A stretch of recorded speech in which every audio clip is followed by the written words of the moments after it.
Hello again, I am Jim Bob and welcome back to F1 Manager 24 Creative Team Career here on PC with Nissan.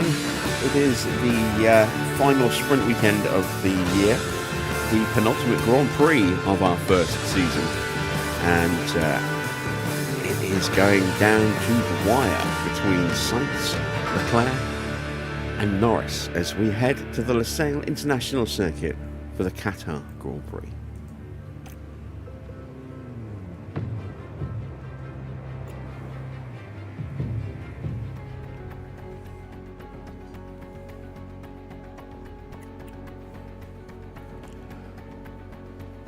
So here we go then.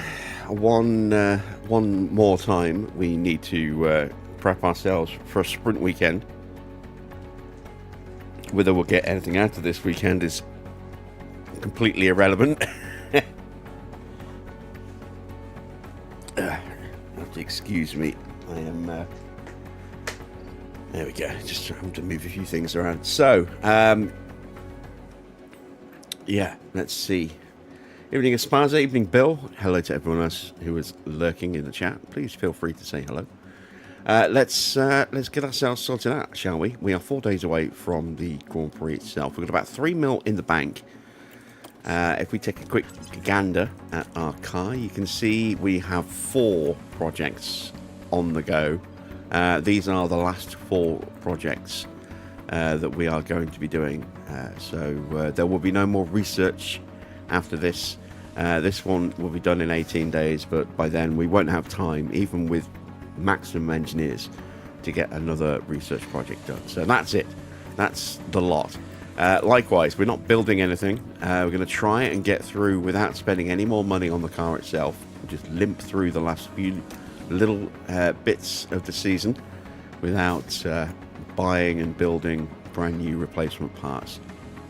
We do have a selection of older spec parts that we can play from, so it's going to be potentially a little bit more of a whimper at the end of the season, depending on if and when things break. But like I said, we want to save some money for next year. Speaking of next season, we have slipped a place down to 8th. Haas have passed us with a little bit more consistency in their points finishes than us in terms of, you know, who has had the highest points finish. So Haas up to 7th, we're down to 8th place, and that does mean that we'll get a little bit less prize money at the end of the season, but it does mean that, you know, assuming that it stays like this, we will get a little bit more testing allowance next season for research and designing our car. So that's probably not a bad thing, especially with a big potential rules reset coming at the end of next season as well. So fun. Evening, Victor. As far as the Drivers' Championship, I said it was close. Look at this. Just 7 points separating the top 3 with 2 rounds to go. Very, very close. It's Leclerc from Sainz, just 3 points separating first from second, and then Norris is just 4 points further back in third. That is super, super tight. 6 wins for Norris, 7 for Sainz, 8 for Leclerc, but it's still super, super tight, and this championship is going to go right down to the very dying corners of Abu Dhabi, and I'm loving it. It's fantastic.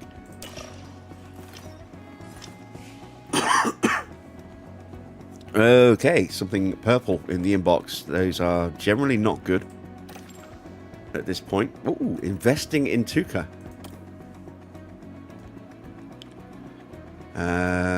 400k to increase his development.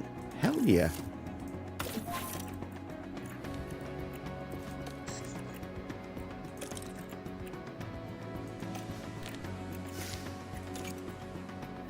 So his development rate is very high. Hopefully I've just boosted it up to maximum. I guess we'll find out tomorrow.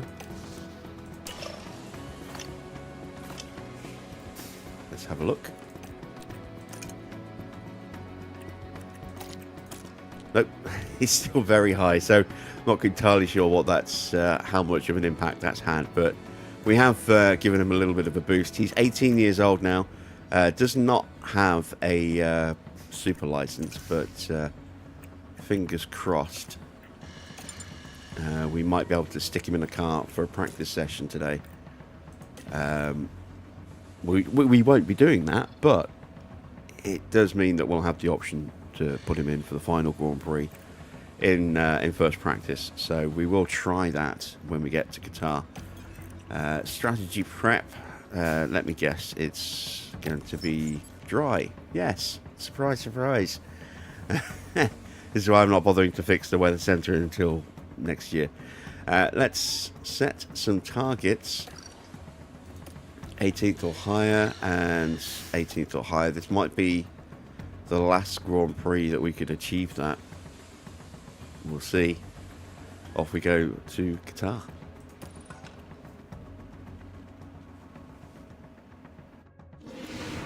Our calendar brings us to the Middle East this weekend for the Qatar Grand Prix. Lusail International Circuit is a speed demon, fast and flowing with a long main straight, one that's sure to see plenty of overtaking action. In this round, the teams have 2 races to contend with both the sprint and the Grand Prix offering the chance to bag some championship points. And with that, I think it's time to get started.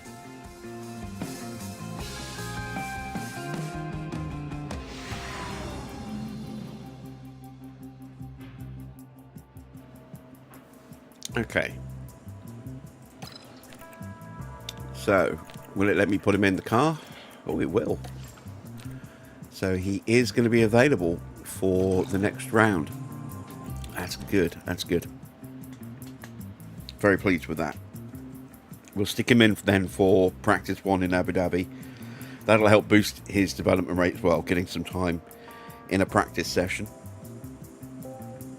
But first, we have to prep for the sprint, don't we?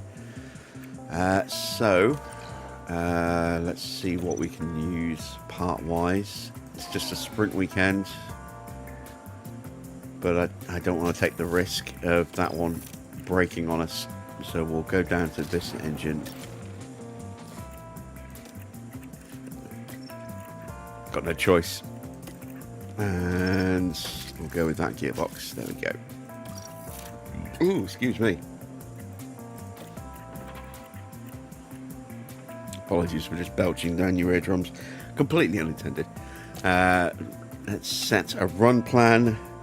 So it's normally about 18 laps around here. We're going to run for the entire session. So let's go for 40 laps of fuel.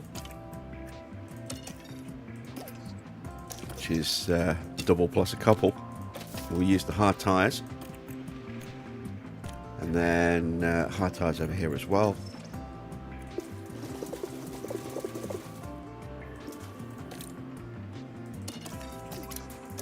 There we go. And car parts. Geesh, it's really not looking great, is it? I'll have to go with that engine. I'll go with that ERS. And then, let's go with that gearbox. Just for this practice session. Oh boy, this car's going to be so slow through practice. It's unbelievable. What else do we need to do? Setups. We actually need to put the setups on the car, don't we? So let's start with an 8.5 on the front, a 13 on the rear. Let's go with a 7.3 on our roll bar, and then let's push that up to about there and push that all the way up there. We'll try that for our first setup, and then the second one, that's the wrong option. It's there we go, that's what I want. We'll go something similar, but not quite as dramatic on this one, I think. So we'll go with an 8 on the front rather than 8.5. We'll go with a 13. Again, we'll go with a 7.3. And this time I'm just going to go with a little bit more camber and a little bit less toe. And we'll see how that works. And we are ready to send them out.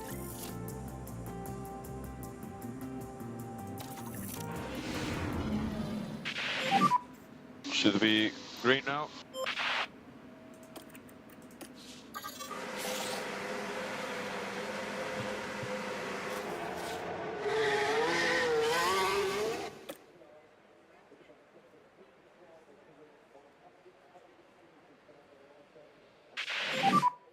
Radio check, radio check.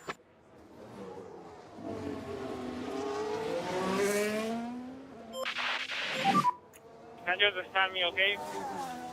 Copy, radio check. Okay, copy. Working on those brakes and tires. Did I say hello, Victor? I hope I did.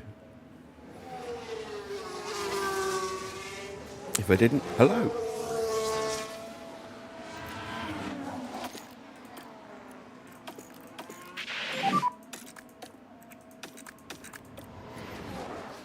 Copy. It's dinner. Copy, copy.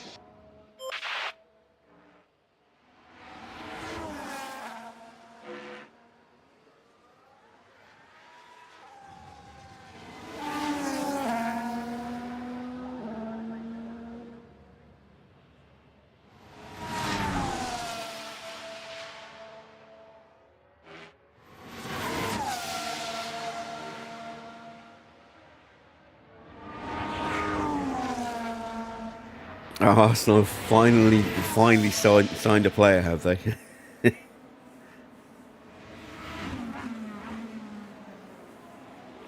What was the fee in the end?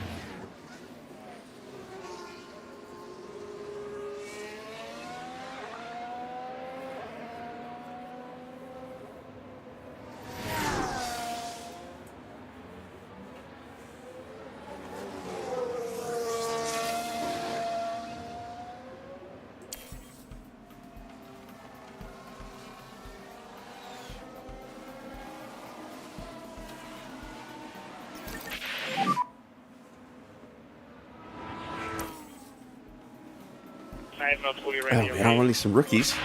Let's have a look. Ollie Behrman's in for Ferrari, so that'll be in for Sites. Who else? Antonelli is in for Russell.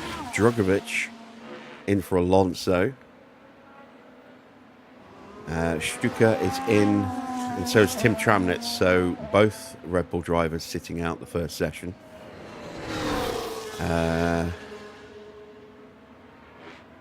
Who else? We've got Colapinto in for Logan Sargent. Pietro Fittipaldi in for Hulkenberg. Iwasa in for Tsunoda. That does appear to be everybody. 64 mil with add-ons included. Okay.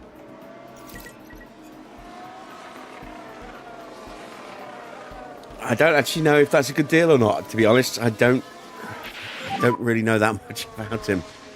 So I don't know whether that's considered a good deal or not.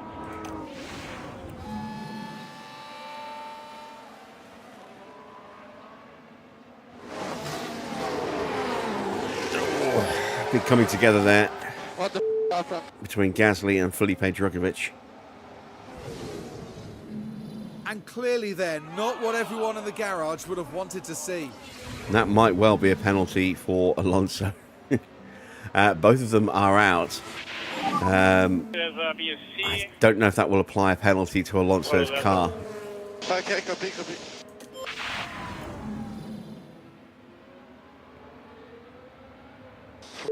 Sick.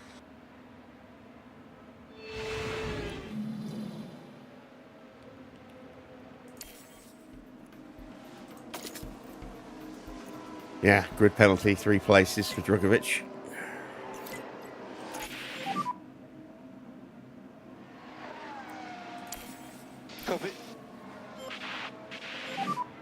VSC ending. Copy.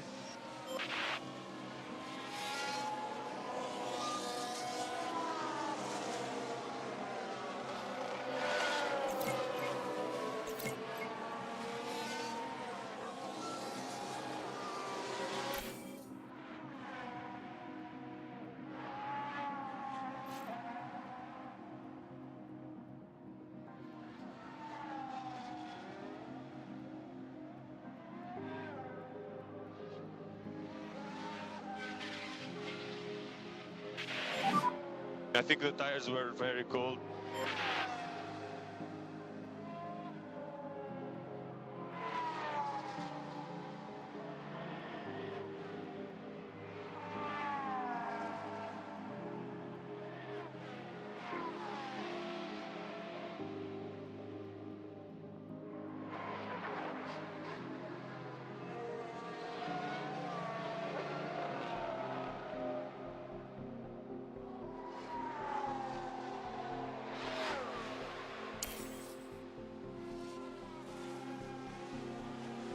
We've got a yellow flag here. How was the balance? The car was great.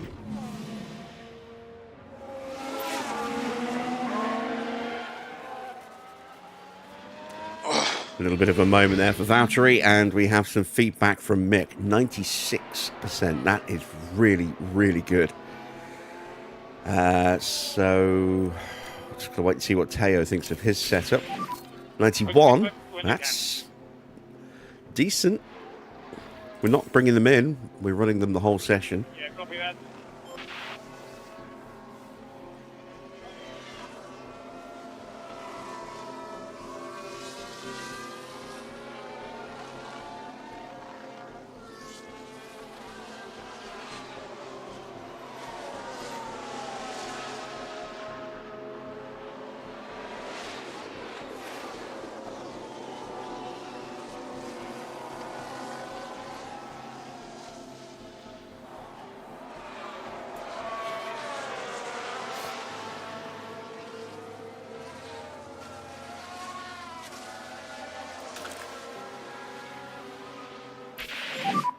Tires are on the cold side.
So, for those of you that have missed it while we are waiting,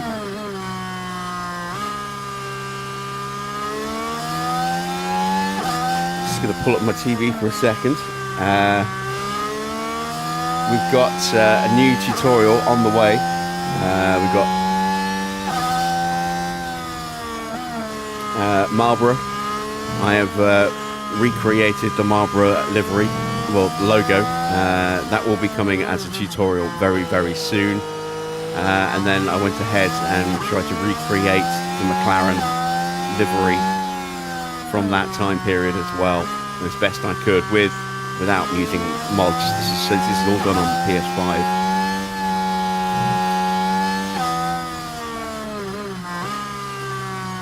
I need to do a little bit more work on the seats, but this is coming soon. We will see this popping up in the next couple of days.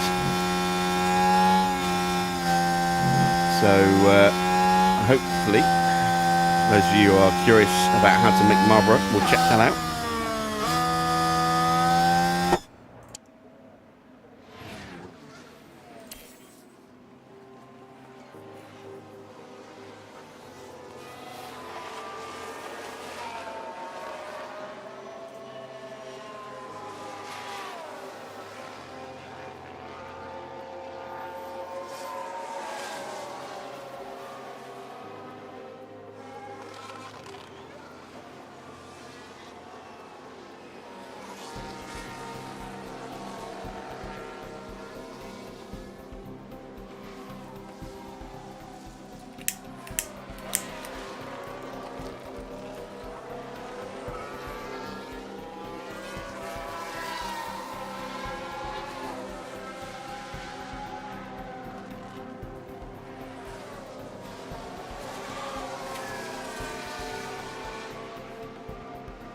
Down to the last 10 minutes of the session.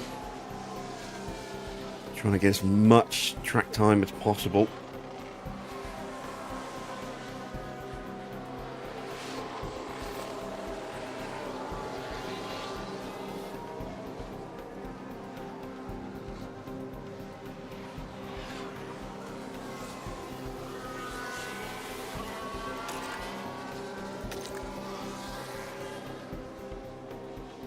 And you can see 2 seconds a lap the difference between our two cars.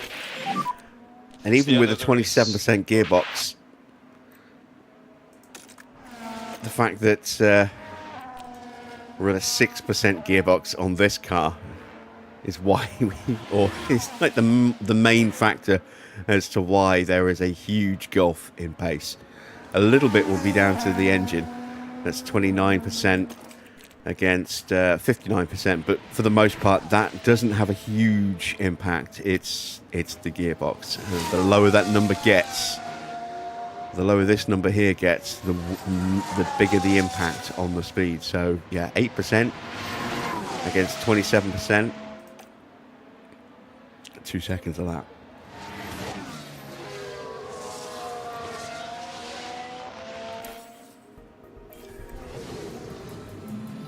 Here we go. Session is done. We've got a penalty for Leclerc. We know about Felipe Drogovic. So what's got into Leclerc? Has he got a new part in his car? He does. He's got a brand new engine. Oh, he still might need more penalties as well. That ERS is looking pretty weak. And that gearbox, if that's his best gearbox, that might well cause problems at the end of the season. But a new powertrain will set him up pretty nicely, although this does mean there's a high likelihood that he's going to be starting from near the back of the grid, or at the very least halfway down the order. We've got our prep in as best we can, 93%, 90% there. We have got a little bit of wiggle room in terms of maybe trying to get that up an extra couple of percent there.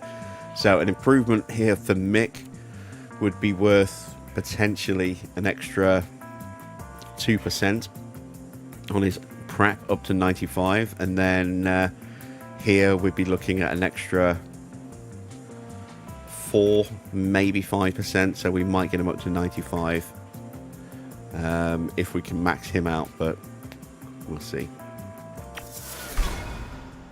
Let's get ready for sprint practice.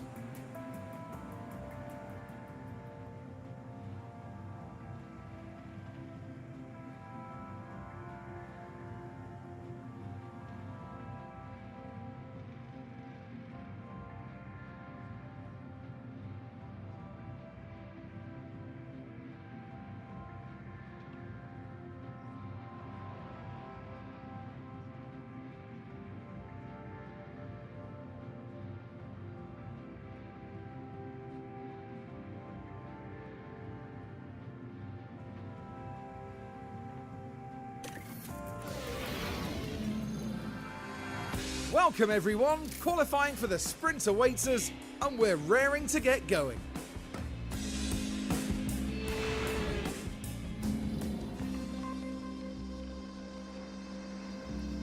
Evening, Farah. Right, so let's swap over some parts first of all, shall we?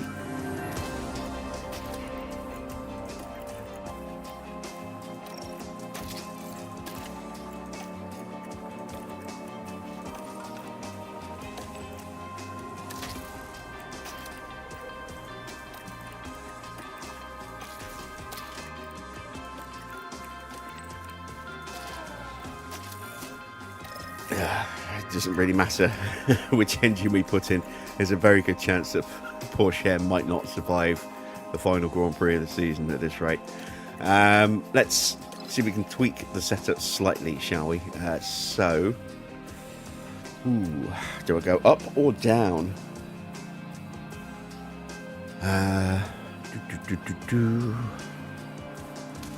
Let's try going up. Bring that back like that. So we've got the 3% or so that we get from that. We should get maybe 1% out of that. I'm going to leave the setup like that. See if that works. And then over here, let's drop that down. Correct that back that way. Let's make a little tweak like that so we get a small change here as well. See how we get on with that. And let's send them to the grid.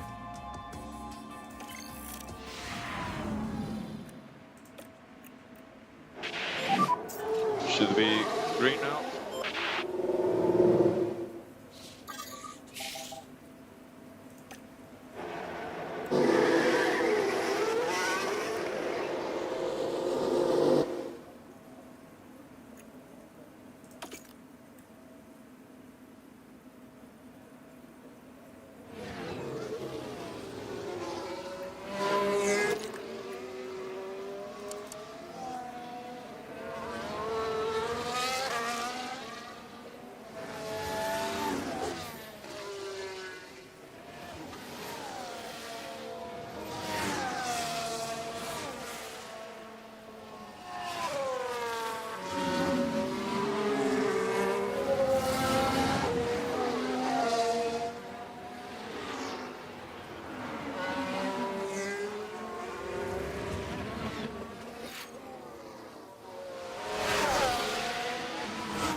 A little flurry of cars leaving the pit lane just as Porsche is about to start his flying lap, of course.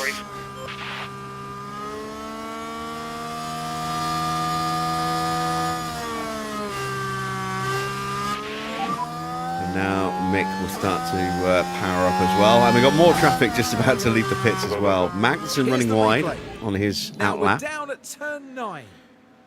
Oh, and they need to be watching those track that's limits. just- That won't that's do just the really, floor of the really car any careless. good at all. God, can you imagine if he breaks his underfloor doing that?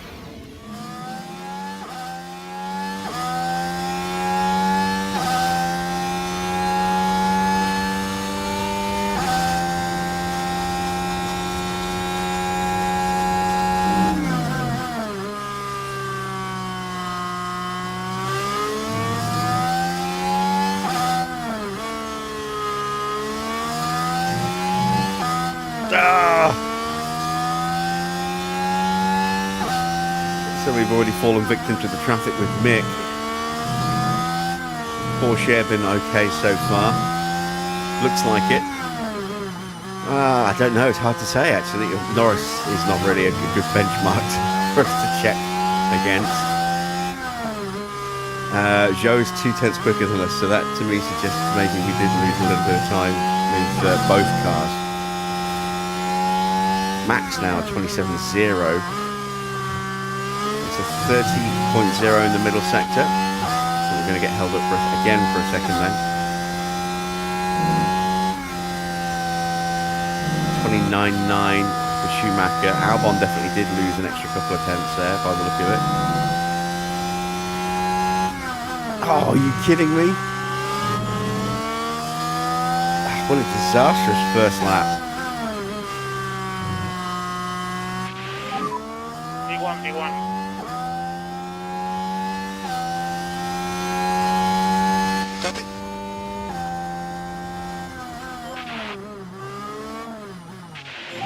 Yeah, Mick lost 8/10 of a second in that final sector there. Trying to push me back. What a disaster at the end of the lap. Got your mirrors, not sure who's pushing, who's not. Now we're getting in the way of Norris.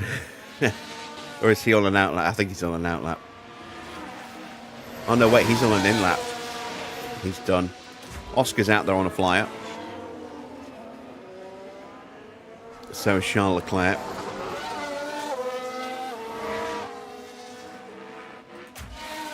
Leclerc has to get past us.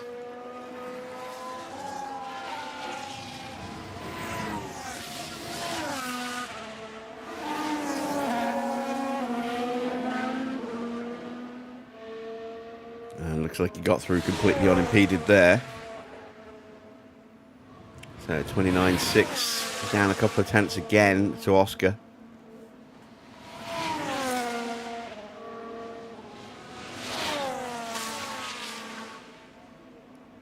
Sights on a very quick lap in the first sector as well. Here comes Piastri up to the line.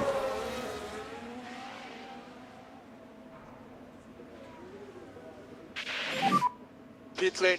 And he goes top.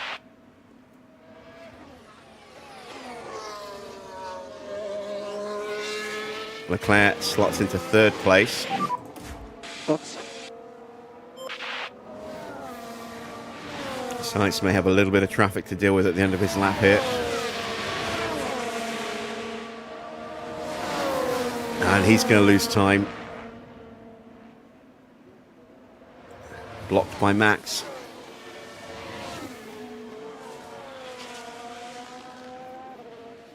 So a bit of a topsy-turvy order after the first run. A lot of people getting held up.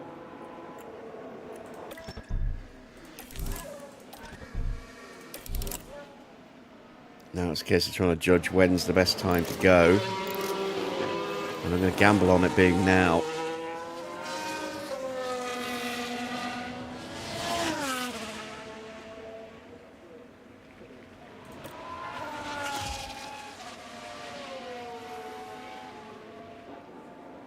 So last driver to cross the line will be Pierre Gasly. That's good enough for 13th. So after one run, it's Hamilton, Porsche, Albon, Schumacher, Valtteri and Magnussen in the drop zone. Any surprises as to who's way up there? Hulkenberg up in 6th place. That's one of the few drivers who actually managed to get an unimpeded drive by the look of it. Ocon and Gasly, 12th and 13th, they will fall down the order as people improve.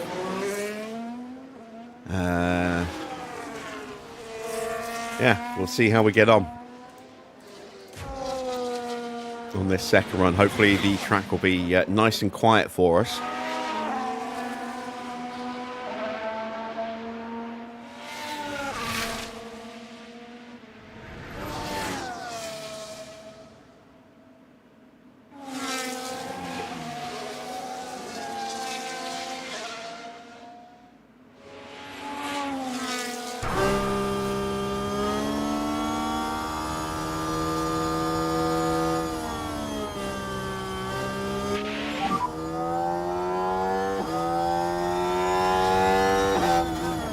Lap now. So we've got a couple of cars on the track, but it is relatively quiet.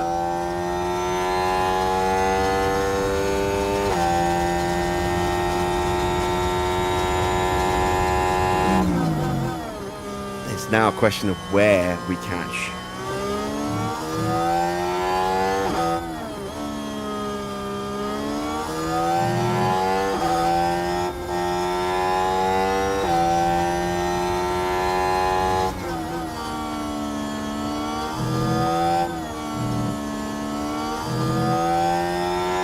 So 27.5 for Mick. Big improvement in the first sector. Porsche 27.3.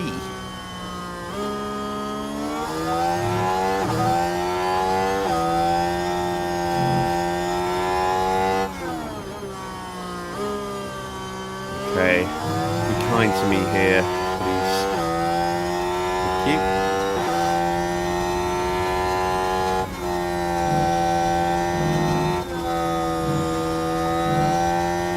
Going to switch back to Teo. He's got to get past that Red Bull as well, or that RB.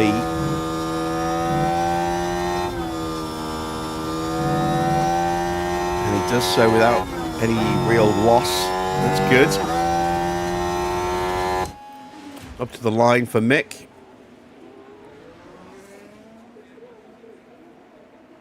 That's only good enough for P18. What about Teo? He is going quicker. And he is good enough. Wow.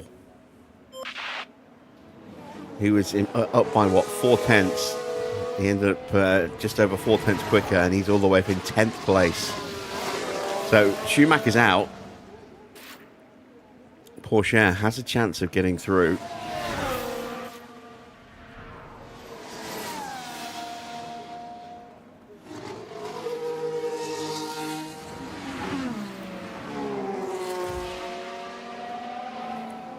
Magnussen's improving.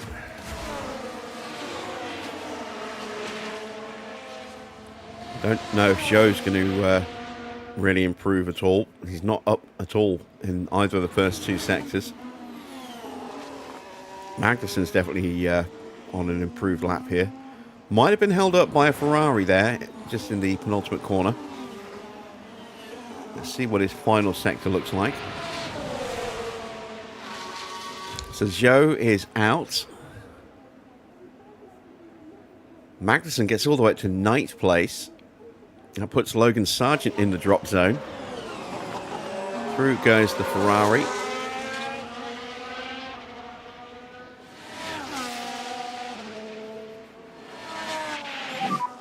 JBPG.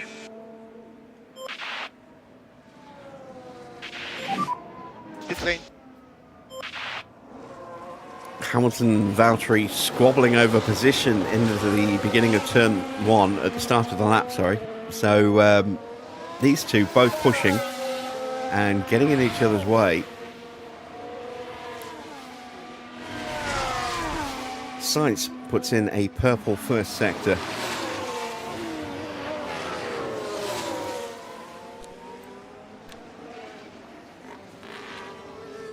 It's not a good first sector for Valtteri. 28.1 is pretty bad. It's decent for Hamilton. Not his best, but quicker than Teo when he did his lap.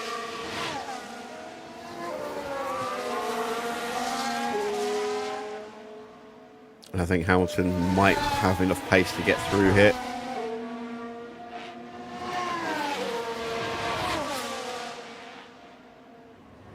Yeah, he's pulling away from Valtteri. 29.7 against the 30.3. Valtteri's out.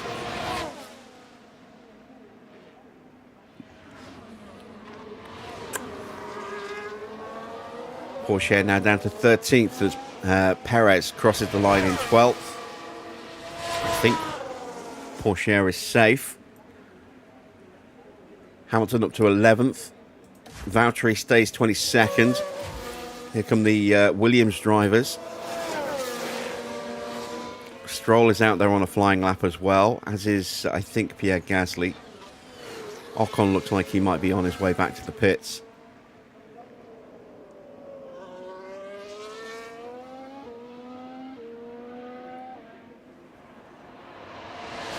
It's 14th for Logan Sargent. All of a sudden it's looking a bit precarious for Teo. Albon up to 13th. Porsche now in the drop zone, or in the danger zone. Stroll is improving. I think Stroll's about to knock out Teo.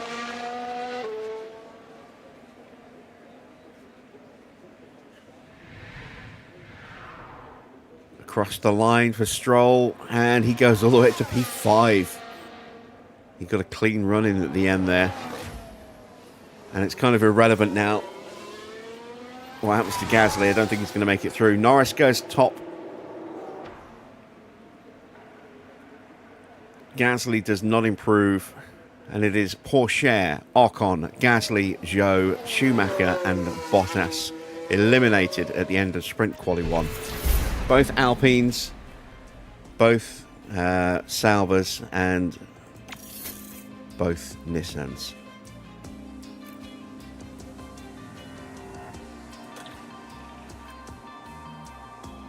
So sprint quali is done. It's Norris who's going to start the sprint on pole ahead of Leclerc. Sainz in 3rd place. These three separated by just a total of 7 points in the driver standings. Let's see if that shrinks or increases after the sprint.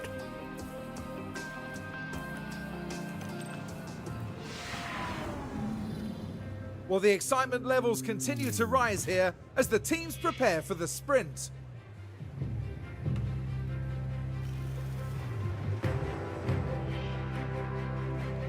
And of course, the big incentive here is getting a few extra points on the board, with the top finishers in the sprint set to add to their championship tally. But just who will be the fastest around Lusail? We'll find out in today's sprint.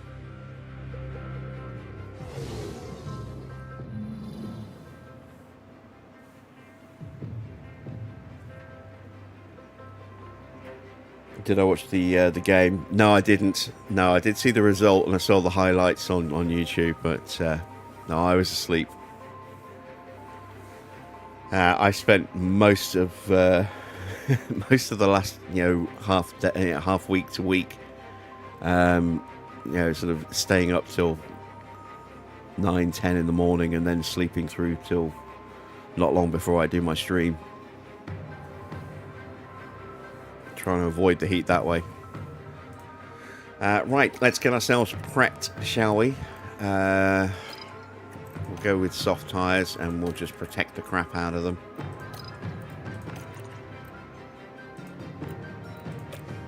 Because we're going to need those mediums.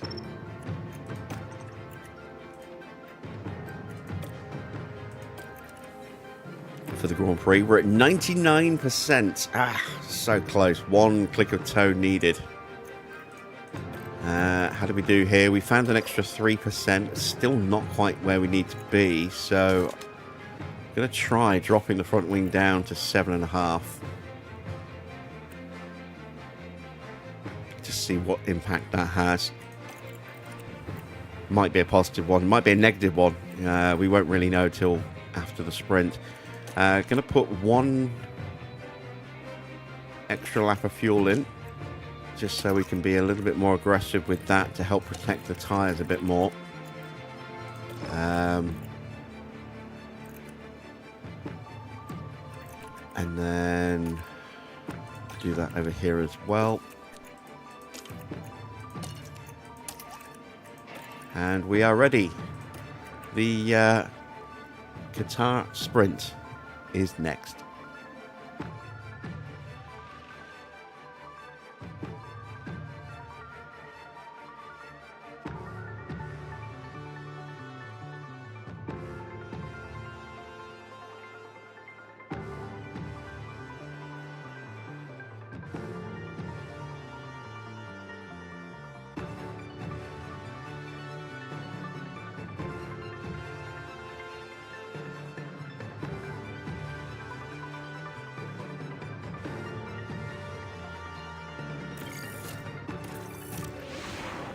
We're ready for the sprint here in Qatar.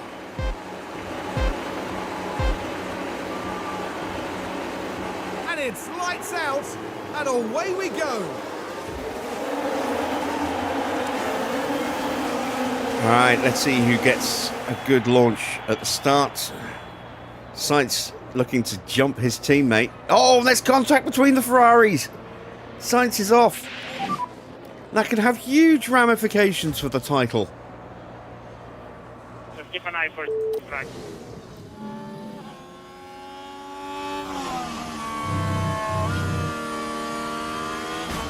Oh, just clipping the side of his car there at the last second. Is that going to be a penalty for Leclerc? Is it going to be a racing incident? Sainz is down at the back of the grid.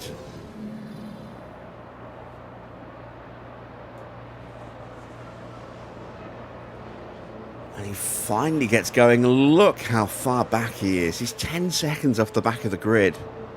12 seconds. He'll catch up. He's lucky that he didn't destroy his tyres, but speaking of destroying tyres, Magnussen just drops it. That's a big lockup.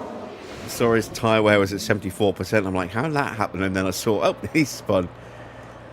But yeah, that could be, that could have, as I say, huge ramifications on the title. It is a penalty for Charles Leclerc.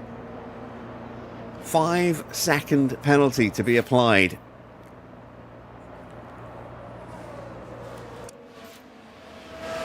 Norris must be licking his lips at the chance to gain some serious points again. I mean, it's lucky for Leclerc it's only the sprint and not the Grand Prix. Same for Sainz, for that matter. You know, Sainz will lose out on some points here today, but you know, it's only going to be sprint points, not full points. So this happens to him in the Grand Prix, it could have been much more disastrous.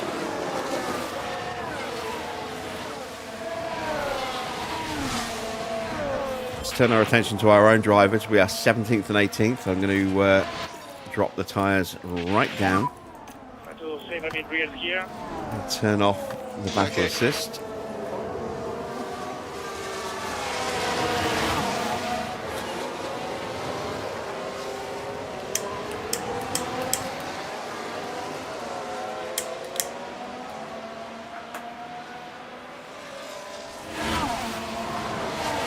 What a dramatic start to the final sprint of the season.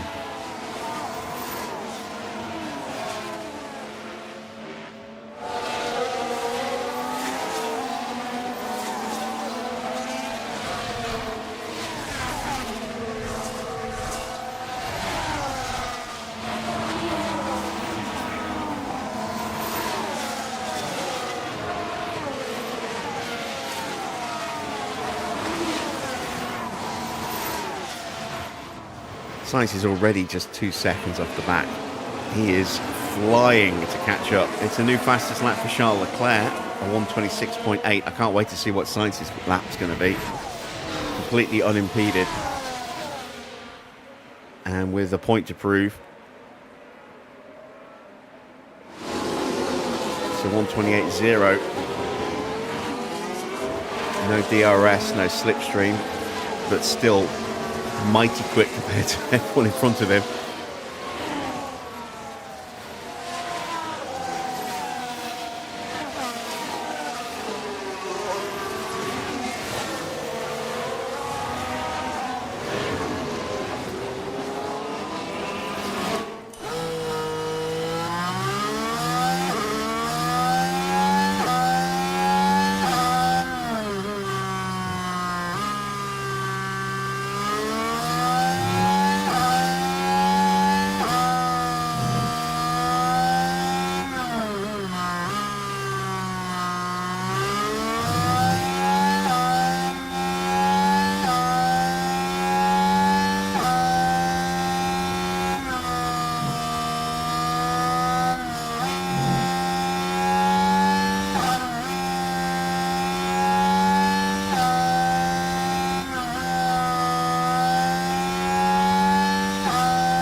I think it's now time to deploy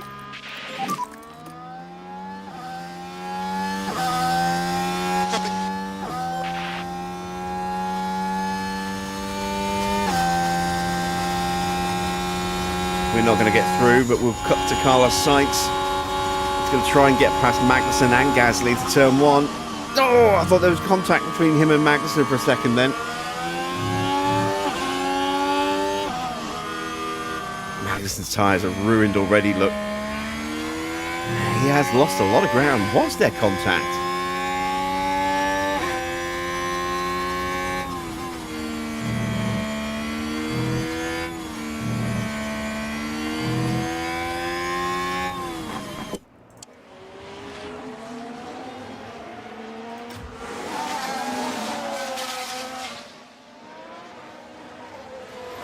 Oh man, Hulkenberg down in 19th place.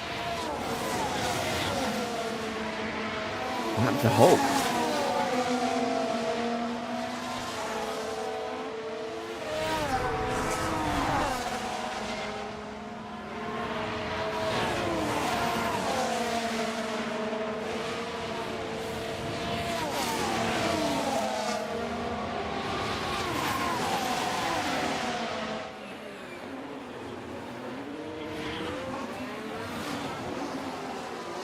Right, should hopefully get through on Joe this lap.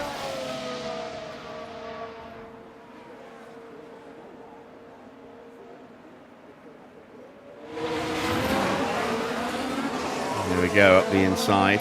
Full share is through.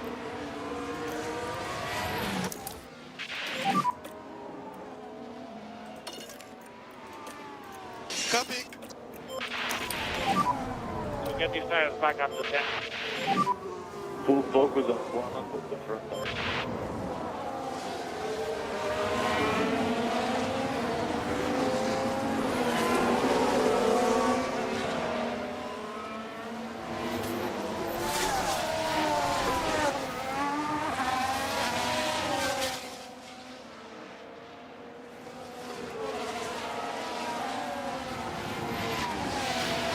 Bit of a gap now to Valtteri, but hopefully we'll have enough pace to start to close that up.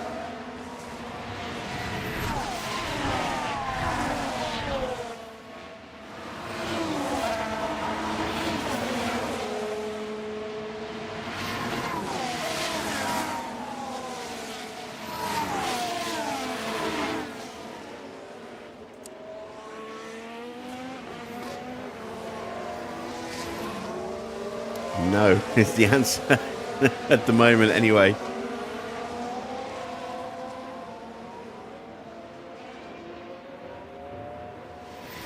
We found a couple of tenths in the final sector there. Mick not having a great lap. And is overtaken by Hulkenberg. Sainz lurking behind as well.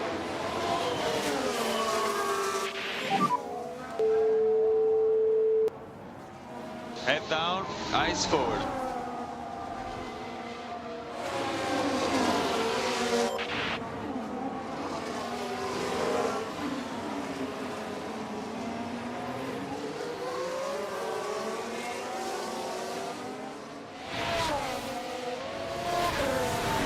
Magnussen's going to be in for a new set of tyres.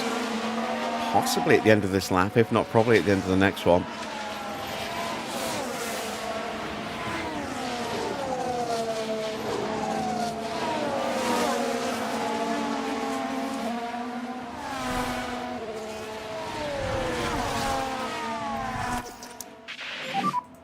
Copy.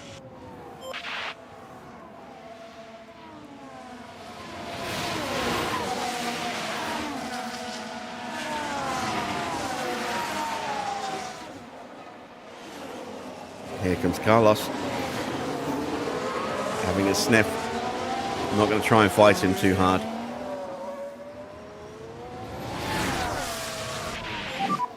The tires are now in the window. Come on.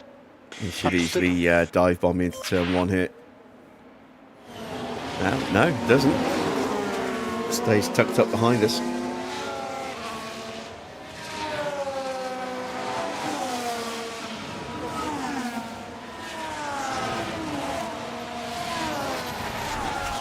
And we are now settling into a nice little rhythm with Teo. Now his tyres are back up to temperature. So he is a little bit quicker than Valtteri, pulling away from Joe.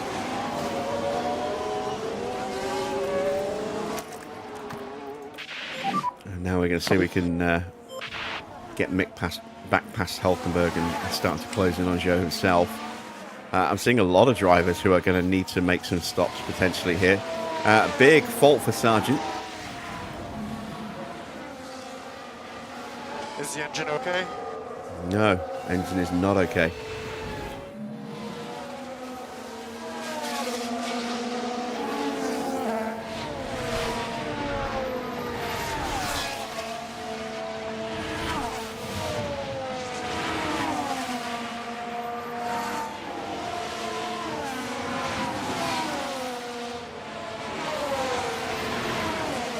So going into the sprint, it was Leclerc leading by 3 points over Sainz.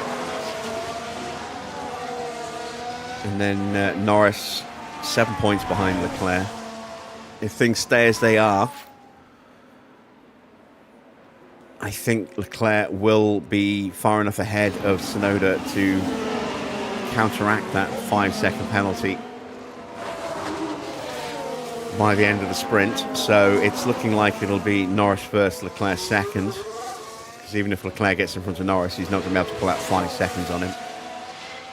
So Norris will take 8 points and close the gap by at least 1 to Charles. Sainz at the moment is on for 0 points. I don't know if he's going to have time to get back up to the points. He needs to get up to Hamilton, who is there, and look at all the traffic that he's going to have to fight his way through.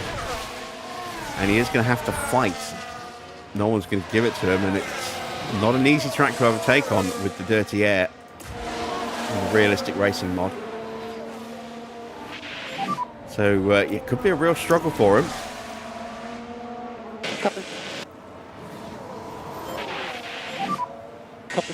We weren't really able to do anything to Hulkenberg because he has now caught to the back of Joe. And I can see it's getting done just here. Evening, Cats. What's the top three? I've literally just described the top three. It's Norris in P3. 4 points ahead of him is Sainz in P2, and 3 points ahead of Sainz is Leclerc in P1. But that's before today's sprint results. And that collision between the two Ferraris could have massive ramifications between the two Ferrari drivers. You know, Leclerc has that penalty, which he's almost got now in hand over Tsunoda in third. But Sainz has dropped all the way to the back of the grid. Magnussen is in for a new set of tyres.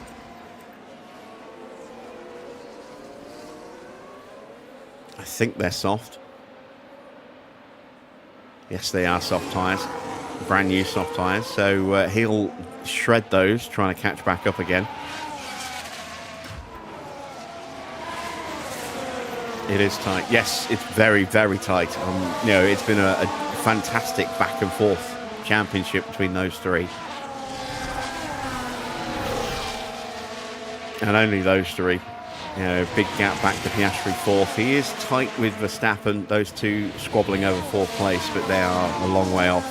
And Ferrari have been mighty in the constructors this year, so that's already wrapped up in their favour. And Sainz finally gets alongside us, and that should be it now. He should be through.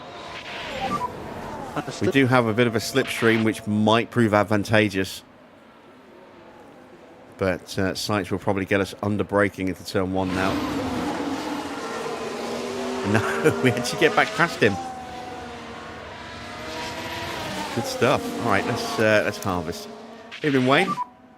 Copy.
And there we go. Sainz gets through. Gap, Deliberately 7 sandbagged a little bit on that lap. Come on, Try and keep it encourage up. the overtake because we're just going to lose time stuck behind Sainz. Trying to hold Sainz behind.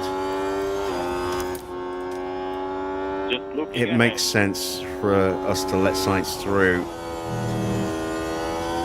and then just stick with him as best we can. As he tries to punch his way through the rest of the field, that might be more advantageous for us. Might be able to follow him through on drivers like Hulkenberg and Joe.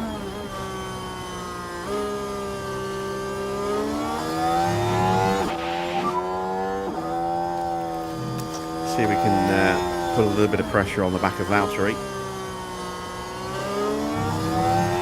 Gap 09.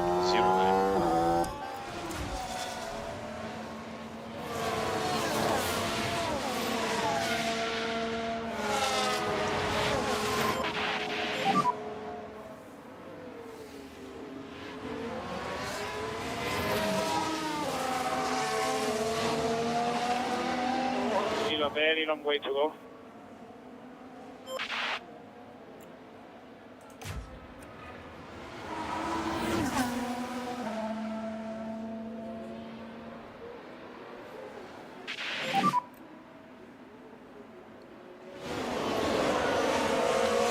Gap 1.0. Come on, eyes forward, come on. Try to get these tires up, okay?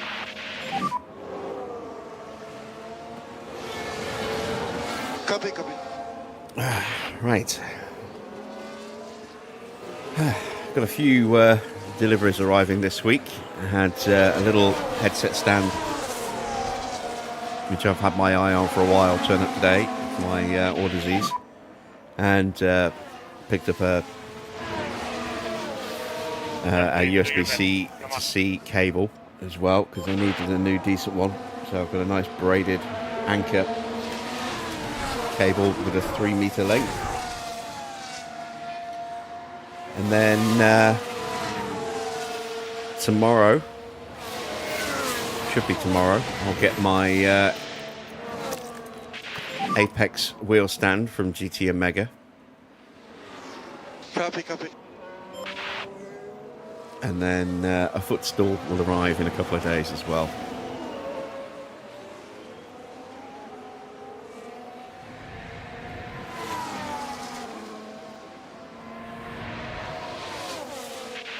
Looking forward to getting the wheel mount Not too bad, actually. so I can get it off my desk and foldable. Move it to the side when it's not in use. Reclaim some real estate on my desk.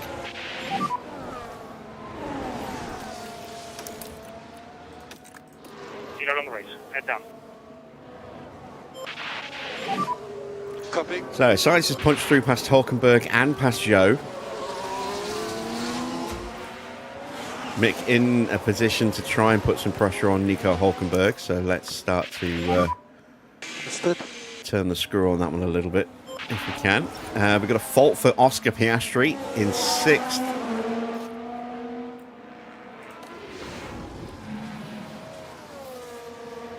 The vibration's quite bad now.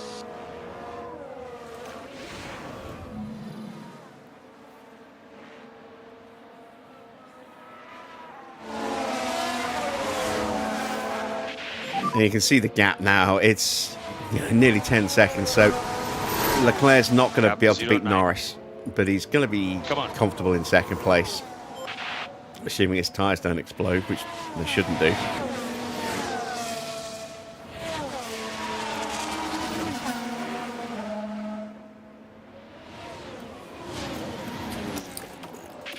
And once again, Hulkenberg has pushed to catch up to Joe, leaving us in no man's land. Porsche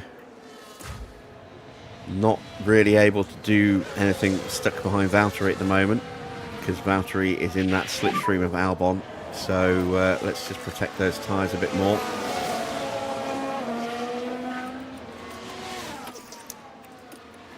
Yeah, no worries, mate. Sargent now really starting to struggle a little bit by the look of things.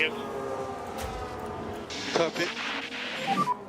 Copy. Teammates all over him. Valtteri is there Pourchaire's there. Sainz is now on the back of Pourchaire as well.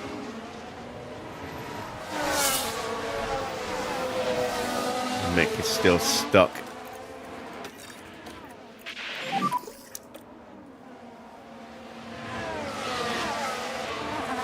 Copy.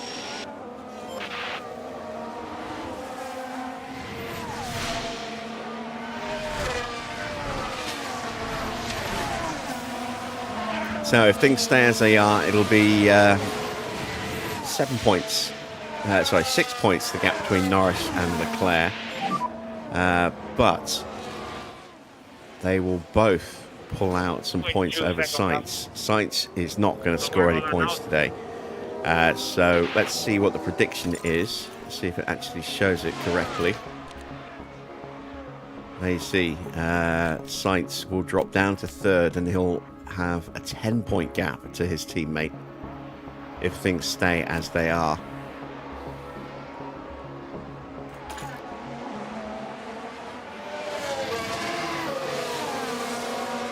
Not impossible to catch back up, but certainly does make things a little trickier. Copy.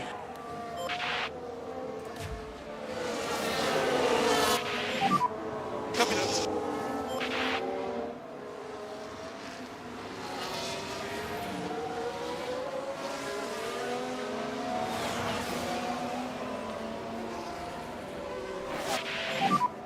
In 2 seconds, yeah.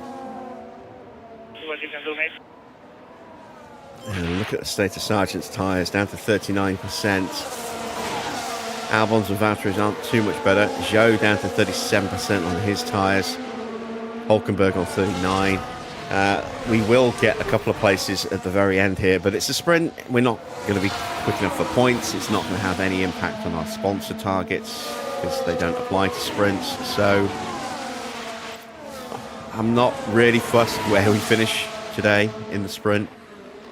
The higher the better, but it's not like it's a burning need to finish in a particular position. Copy.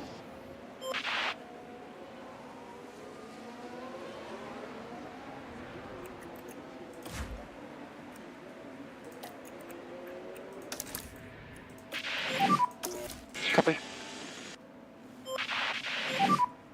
Copy.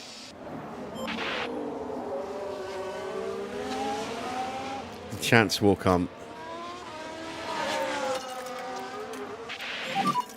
The main thing is the warm-up on this tire, okay? And hopefully we can actually start to apply a little bit of pressure with purpose now. Batteries are in good shape. We'll try and punch our way through at the end of the lap, if it's all possible. Don't really want to push the fuel load because I don't want the engine temps to get any hotter. They still haven't really come down, unfortunately.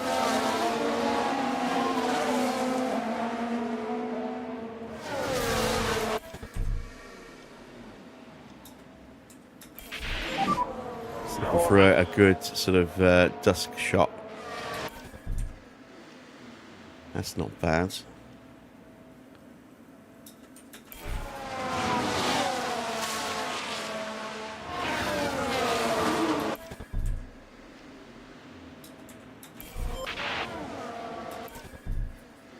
Oh, that's a nice shot. With the sun shining like that.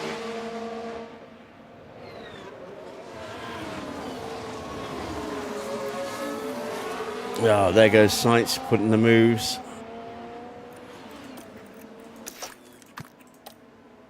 We have the slipstream to hold him behind though. Yeah. Enough. Copy, copy. No way through, and Sargent's engine's gone.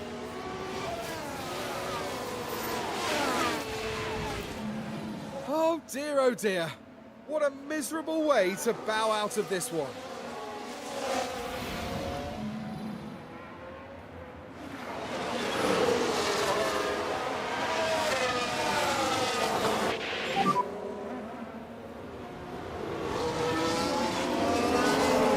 Gap. 05. Remember the ice, come on. Copy that.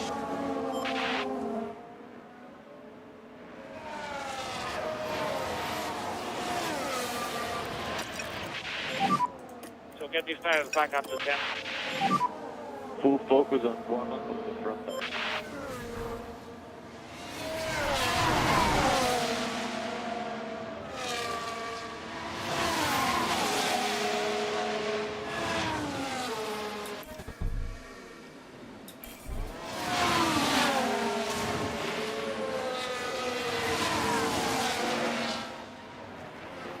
So into the pits for Logan Sargent. His race is done.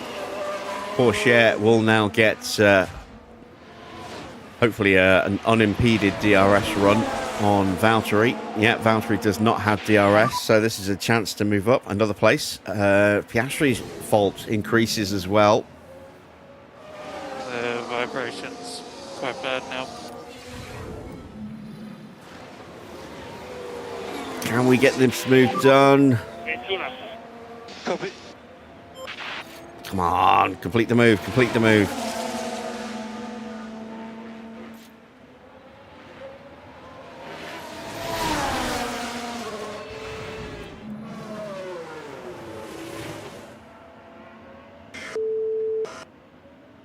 Indeed.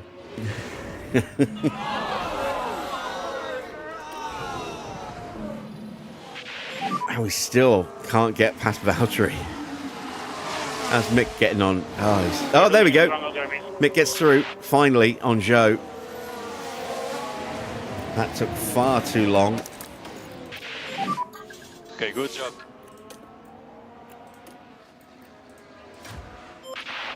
We're still no closer to getting past Valtteri.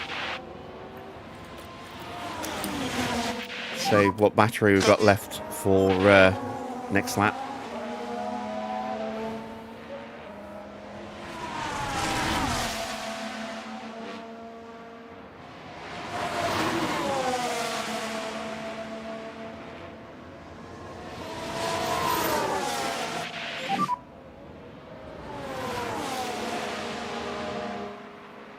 Come on. Come on, Teo. Everything you got now. Okay, copy, copy.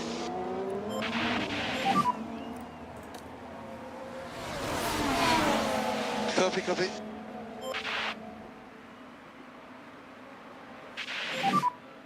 Last lap. Copy. Any good pace? Valtteri does not want to yield. Mick can't get through either. Copy. We're still having to fend off Carlos Sainz, which really isn't helping. Try to pick up a bit more pace.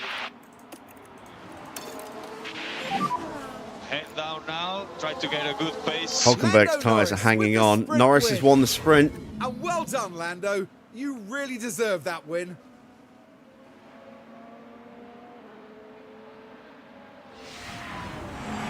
What an outcome. They can go into the race full of confidence now.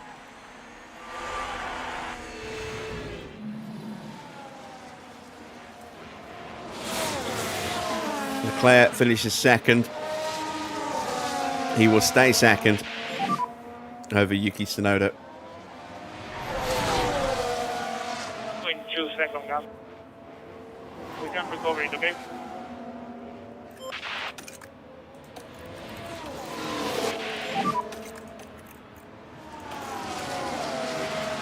Copy, copy. Are we close enough for a lunge? No, we're not. Can we out-drag him to the line? Probably not. Copy.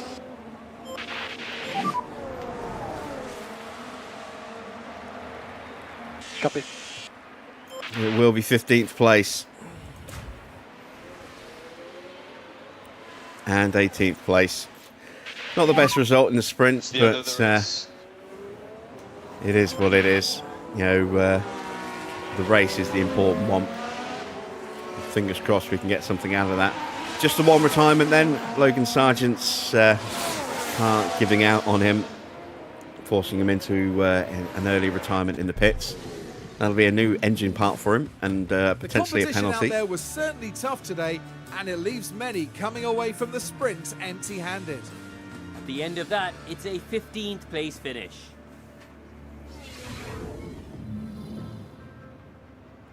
Confirmation then of the sprint result. So Lando Norris is the sprint winner of the final sprint of the season. Leclerc second. Tsunoda takes third ahead of Max Verstappen. Daniel Ricciardo in fifth. Oscar down a couple of places into sixth in the end. Lost 2 points to Max there, but that won't really affect the standings between the two of them. Stroll takes seventh. Hamilton gets the final sprint point of the season in eighth. Then it's Checo ninth. Russell in 10th. A little bit further down, we have Alonso 11th, Ocon in 12th, Albon 13th, 14th for Valtteri Bottas, 15th for Porsche, 16th for Sainz. That disastrous contact with his teammate in the first turn ruined his weekend as far as the sprint goes. Can he recover for the Grand Prix itself? Hulkenberg down in 17th place, has a 5-place... No, he has a 5-second penalty that was applied by the look of it. Did he pick that up for something else? Not entirely sure what he got that for. Let's see if we can have a look at Hulkenberg. He started in 20th. I think that might be a penalty that needs to be applied. I'm not sure. I think that's a grid place penalty for qualifying. Let's go back to the standings. There we go. And then we had Mick down in 18th, Zhou 19th, 20th for Gasly, 21st for Magnussen after that spin. You know, ruined any chances he had of any kind of decent finish. Logan, the retirement. Let's get ready for qualifying.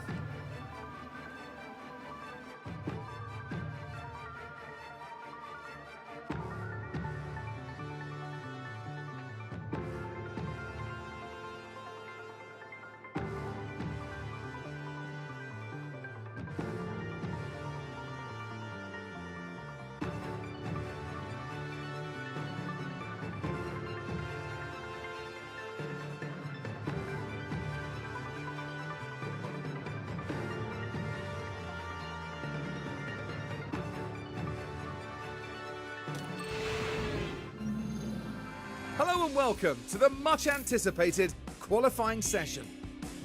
The session will be divided into Q1, Q2 and Q3. With the slowest 5 drivers eliminated from each period, their best times will determine the grid for the upcoming race. Charles Leclerc has been a talking point for many of late. Karun, how do you think he's doing so far? They were looking pretty sharp in practice and setting good lap times, so they're probably feeling fairly confident now. But a good practice time doesn't always guarantee a strong qualifying outcome. And it's almost time for qualifying, and you won't want to miss that.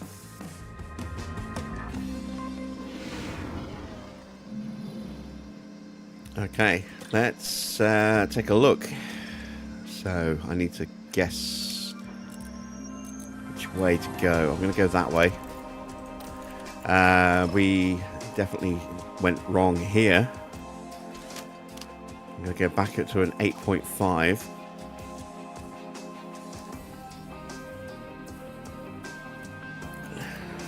So that's 94%.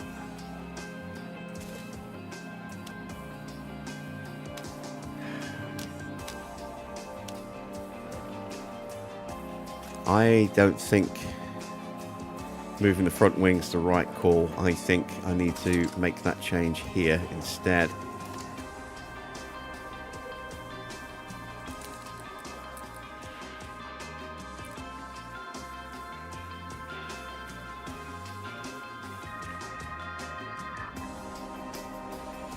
Oh, no, wait, we had this set up and this was Or do we have this on Mick? I can't remember.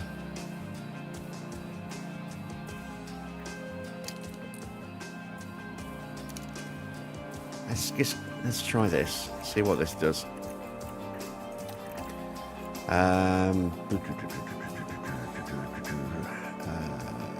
So let's put the scrub mediums on for the first run.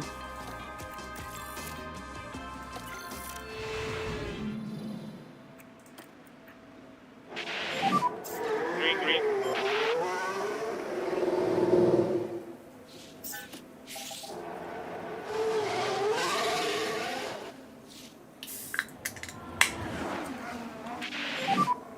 So just work on tires here. Copy, copy. Big work on the tires and brakes. Copy.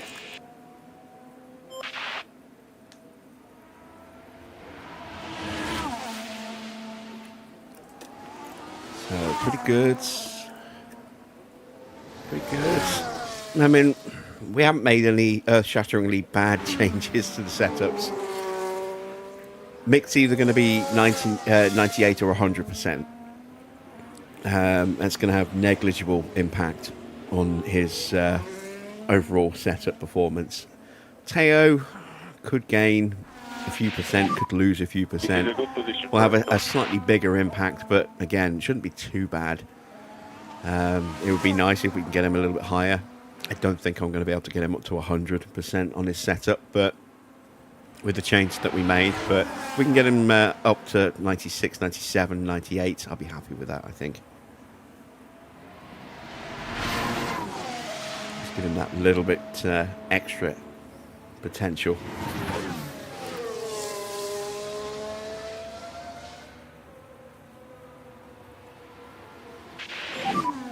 Clear ahead.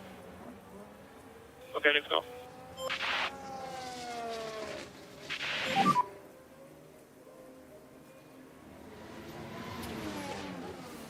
Okay, let's go, let's go.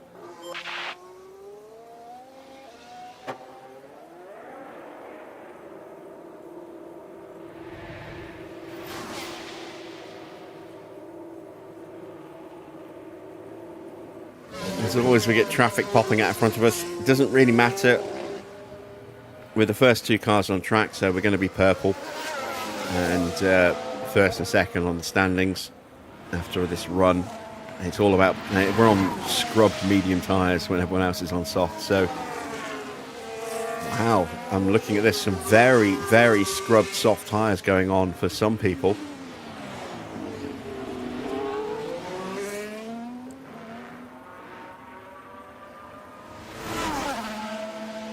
So yeah, this is all about just getting that confidence built as best we can.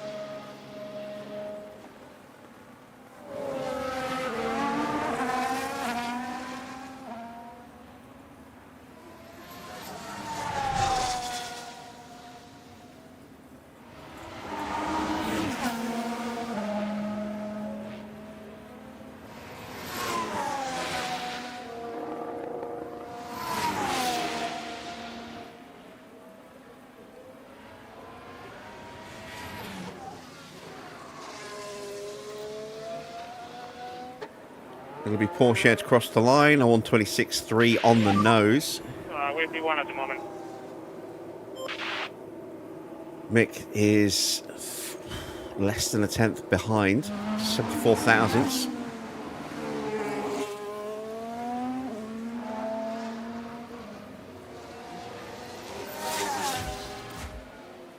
And let's ride the ham cam, see what he can do on his flying lap.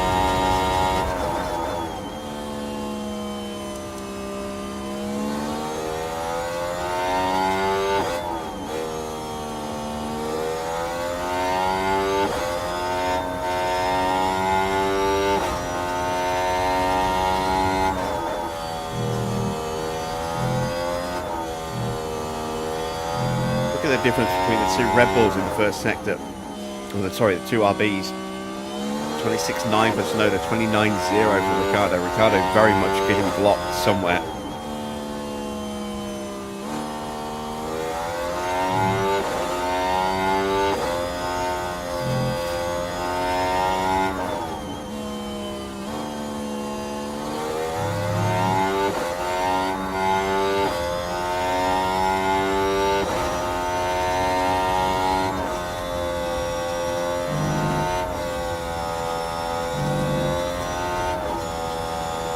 It's Tsunoda who sets the early pace then, in 24.7.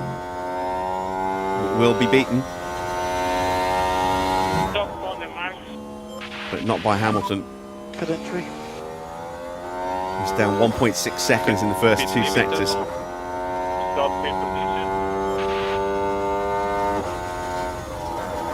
Hamilton is slow.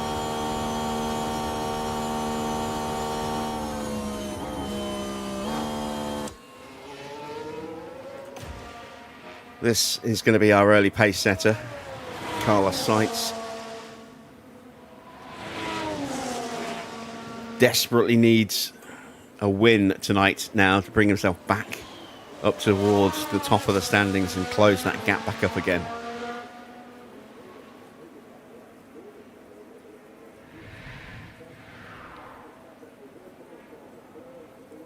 And it's a 124.3, 4 tenths quicker than Tsunoda's time.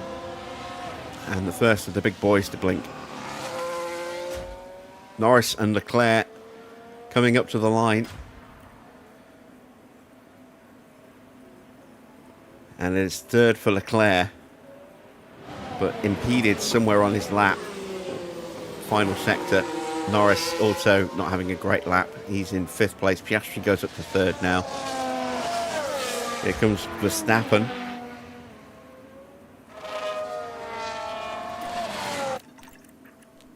Let's do another lap on these tyres.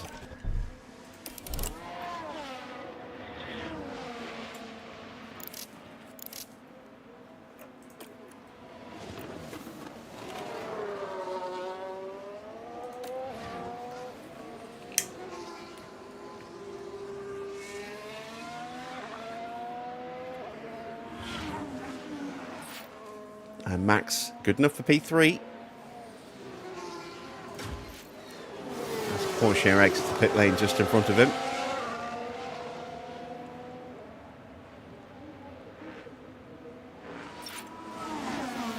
Really don't know what to expect from our cars today. This is the best we have for Porsche. A 38% engine with a moderate risk of fault. Its ERS will be fine. Its gearbox will be fine. If we take a look at Mick, his engine's in pretty decent shape, 71%. His ERS, moderate risk of a fault. And then gearbox will be fine. So both of them a little bit walking wounded. Not a lot we can do about it unless we spend silly amounts of money, which with just one race to go, really after this, really don't want to do.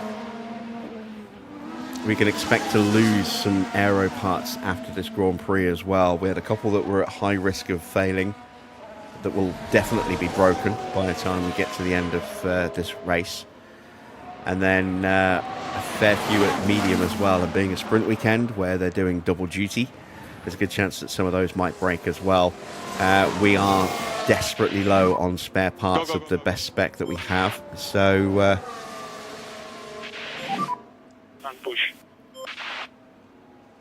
it's going to come down to what kind of performance we can get with older spec parts in the final race, with the powertrains in the condition that they're in.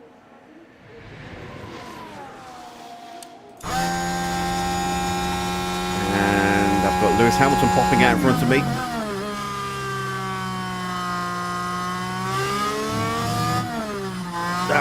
And gets in the way. Thank you, Lewis. Again, it's a scrub run, so it's not disastrous, but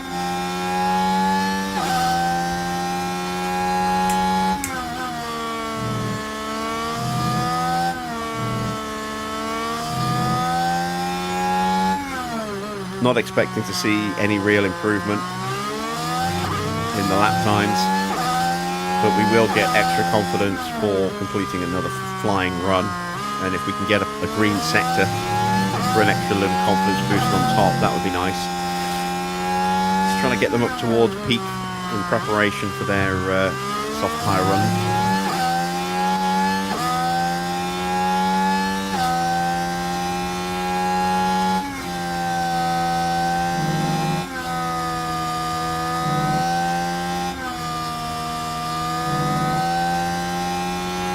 Not sure how I want to play this in terms of tyre strategy, whether I wanted to go for a safe 2-stop or go for a 3-stop. I'm thinking maybe 3-stop, just to try and improve our chances of picking up some points over Williams in the pit stop challenge.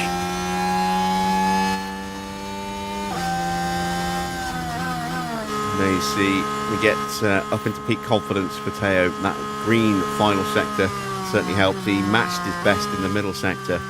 No improvements anywhere for Mick. He will stay in the very high confidence. And let's get them back to the pits and see if we've actually improved the setups at all. Both Haas drivers coming through. Magnussen goes up to P7. What can Nico Hulkenberg do? You would expect him to go a little bit quicker.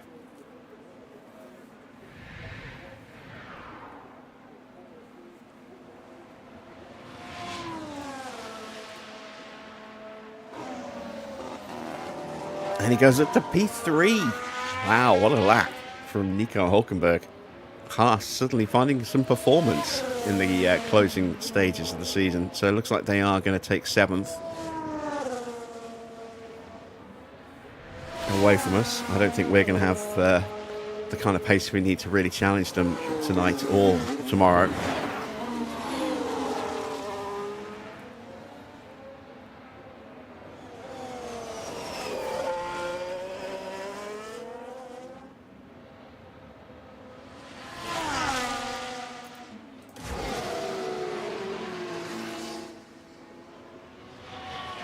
Now our drivers will peel into the pits. We will have time for one run on the soft.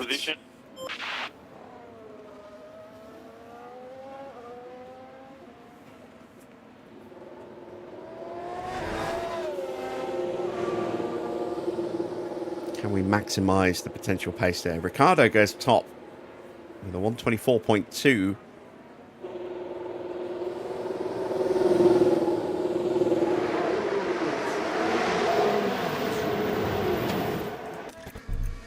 Brand new soft tyres. Setup is perfect for Mick. We got it right. Let's take a look at Teo. 97. Oh, it's close. It's so close. The front wing's still not there. But I'm not going to go chasing it because I'll break too many things trying to fix it. So 97 it is. We got the improvement that I was hoping for.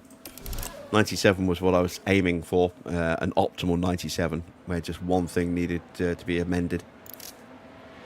So I'm quite content to leave them like that. We're going to speed time up to try and create a good window to go out in.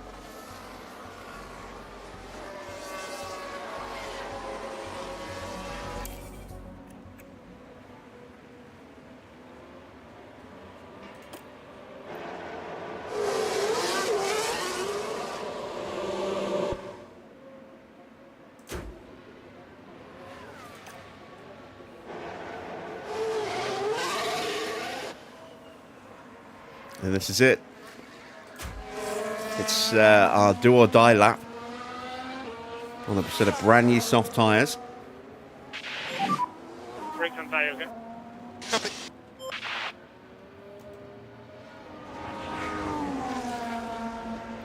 And if by some miracle we are able to get both drivers through, we will have plenty of soft tyres to attack the next session with.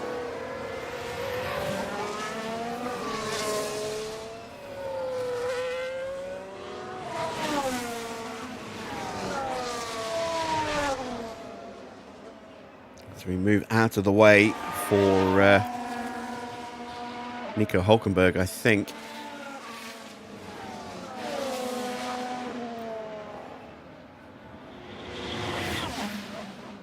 And a nice gap to the Ferrari in front of us. Nice gap behind us as well. No one else coming through at speed, so we are set in our positions now for this run. The question is, where is that traffic going to hit us as we come through?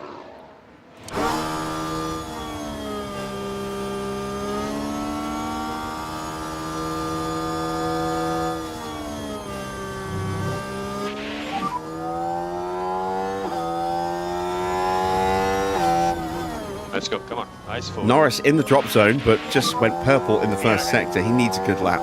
Let's go.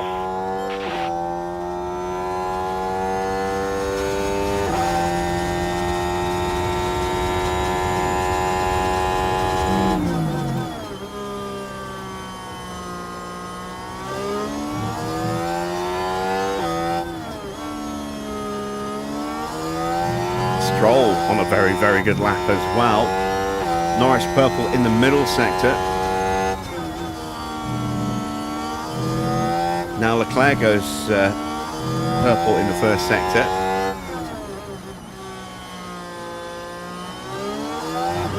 So Mick and Porsche both on a personal best lap. We're going to use Joe as our template for times here. Stroll goes up to P4. Joe improves, but only to P20. Oh, I don't know. He might have had a really bad final sector by the look of it. We get past the Haas there, no real issue. Let's check with Teo, see if he has any issues. Yes, he does. That might knock Teo out. It's a good lap for Mick. All about this final sector now, and I think that might be all she wrote for Teo. Mick might have a chance here. Leclerc goes top. Mick gets to 17th, just missing out. He matched Magnussen's time. It wasn't enough. Porsche gets through. I thought he'd lost time, but he matched Mick in the final sector. I don't know how, but came down to very fine margins, and in the end Porsche actually got the better run. That's so tight. Let's pause for a second before they break the sectors. So let's see, so it was a 27.1 and a 27.20 in the first sector. 29.6 and a 29.6, and then a 28.5 and a 28.5. Mick fractionally quicker in the final sector, but it was that half a tenth there, and that full tenth almost there. That was what separated the two of them. So close to getting through. In the end, it's Albon in 16th place. We were, again, you know, a couple of hundredths away, 300ths away from getting through with both cars. Very, very tight. But one car is through, one car is out.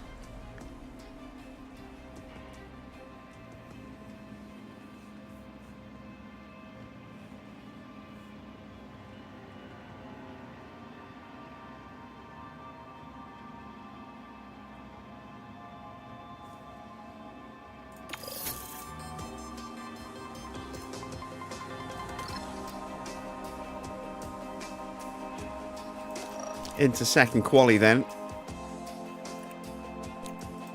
Let's put on those scrubbed softs that we just used. I'm not going to mess around with mediums in this session.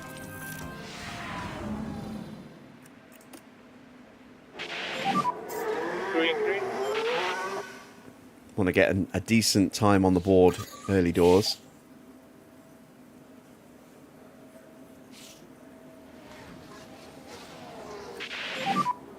Work on those tires. Copy.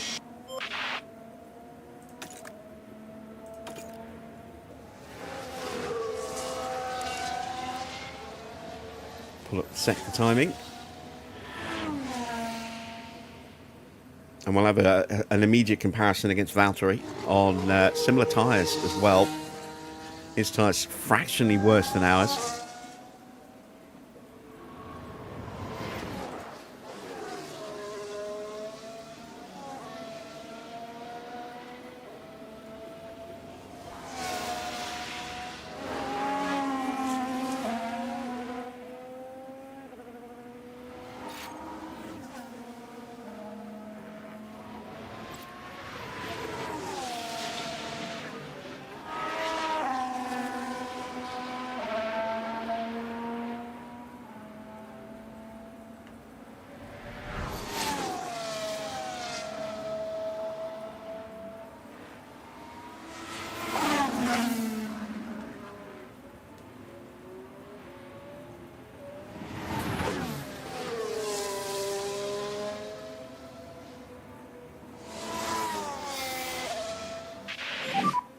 Let's get going. And we're going to have a pretty clear run as well, which is nice. Not a lot of traffic to deal with. So this should be a reasonably representative time for Teo here.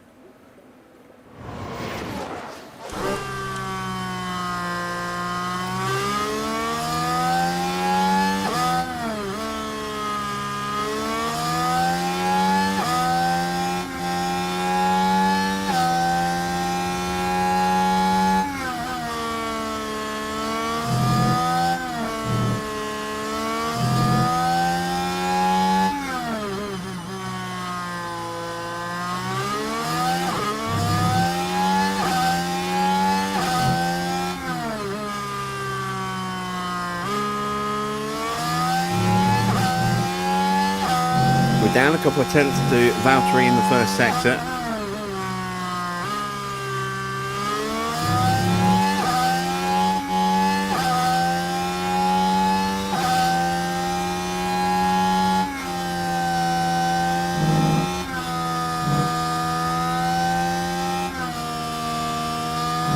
And a couple of tenths in the middle sector as well.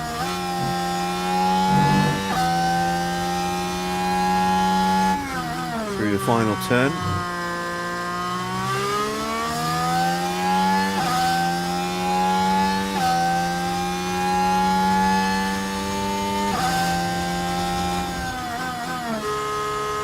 .126.0 for us.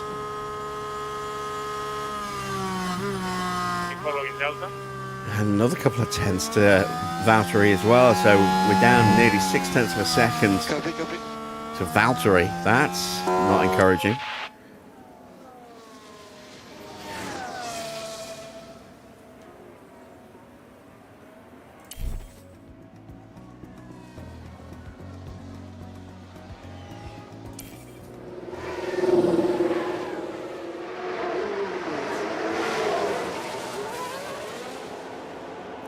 Back into the pits.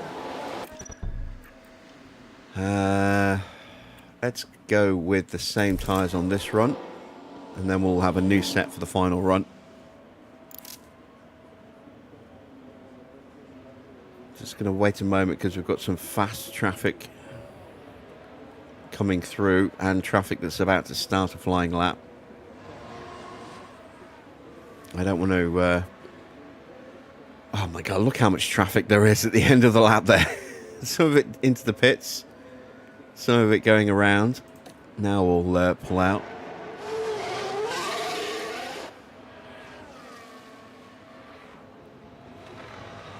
Perez having a pretty rough lap there. Blocked on in all directions there. 5 seconds off the pace. George Russell pops up into third place. Leclerc is currently quickest ahead of Lando Norris. Tsunoda in fourth. Then it's Valtteri and Pourchaire. Pourchaire is, 2.3 seconds slower than Leclerc, it would seem. Here comes Alonso toward the line.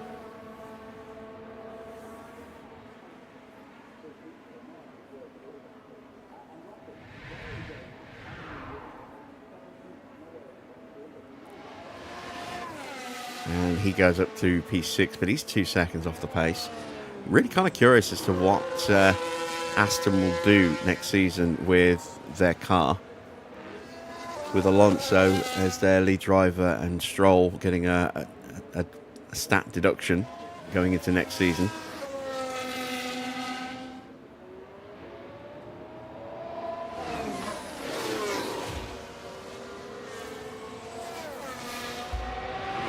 We are about to start our second run. I don't know if we'll get much of an improvement. Our tyres will be past their best. Have a good one.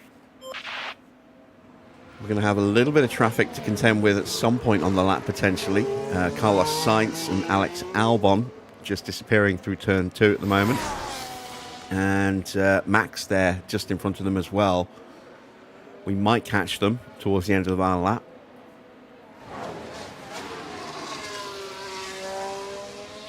Can we find some improvement here for Teo to set him up nicely for his final run on brand new softs?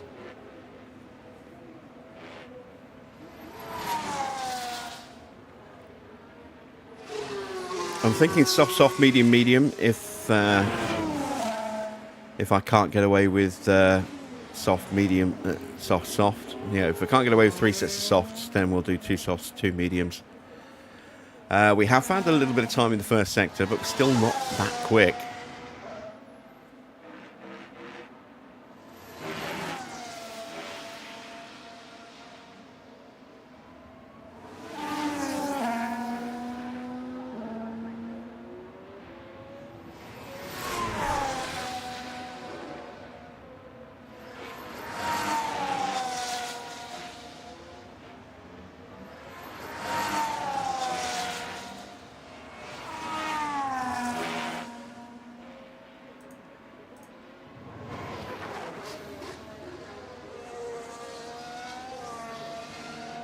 Up in the middle sector as well, Piastri has crossed the line. He is 7th, but he's a second off the pace of the front runners. Here comes Teo, and he improves up to P12, finds half a second. Still slower than Valtteri. But that's not a bad improvement considering the state of those tyres.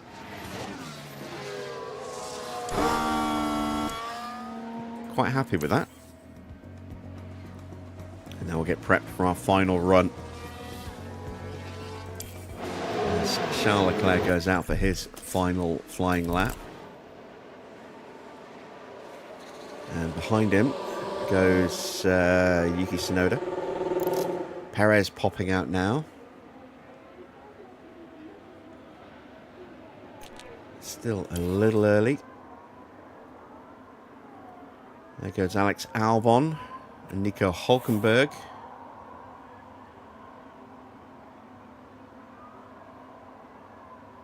And now I'm going to go.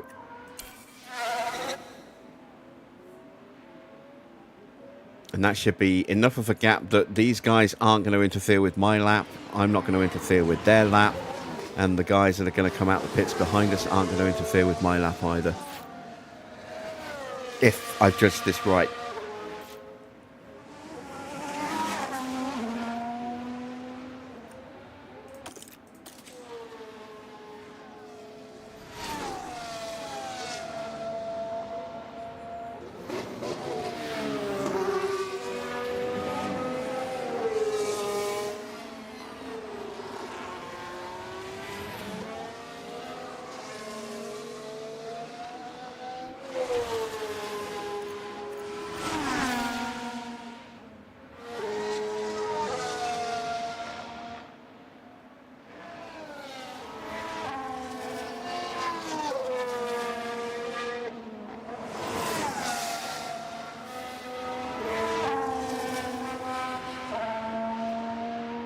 Slowly building the temperature through the corners.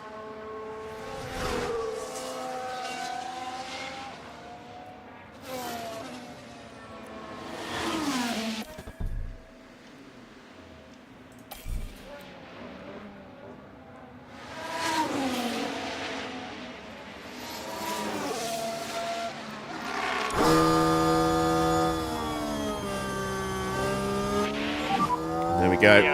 Time to start the push. Okay, let's go. We should have a nice clear bit of track in front of us.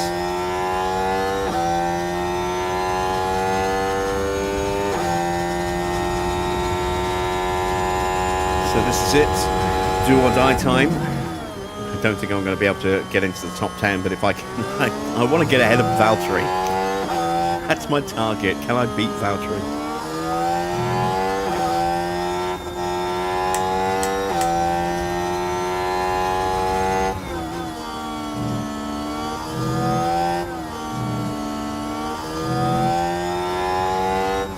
At the moment, the answer is no. Hulkenberg and Perez are both going quicker than I am. Hulkenberg's going quicker than Perez at the moment.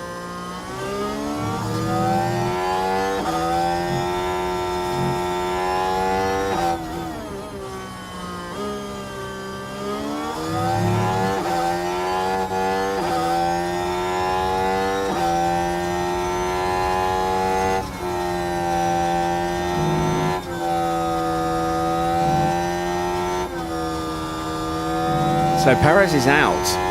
His best lap is only good enough for 11th. Hulkenberg with a bad final sector. So he's going to start 15th. Hamilton isn't running, so Hamilton must be getting something done to his car to break park Fairmay. He'll start from the pit lane. We get up to P11. We couldn't quite squeeze through. We weren't too far away from Albon in the end. Valtteri is on a lap, and we are fractionally up on him. Going to come down to the final sector. Can we beat Valtteri? That's it. That's my only target. We found another 0.6 of a second on that lap for Teo.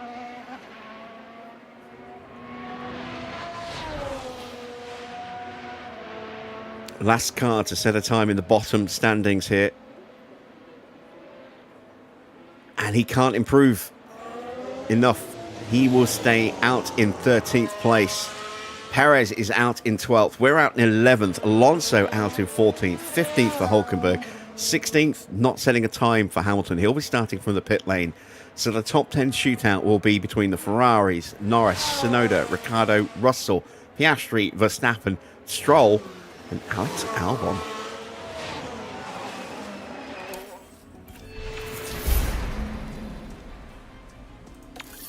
Evening, Clark. Right, let's see who sticks it on pole position. Remember, Leclerc has that 3-place penalty. Oh, no, wait. That's not, because he served that. That's a 5, maybe 10-place penalty for a new engine.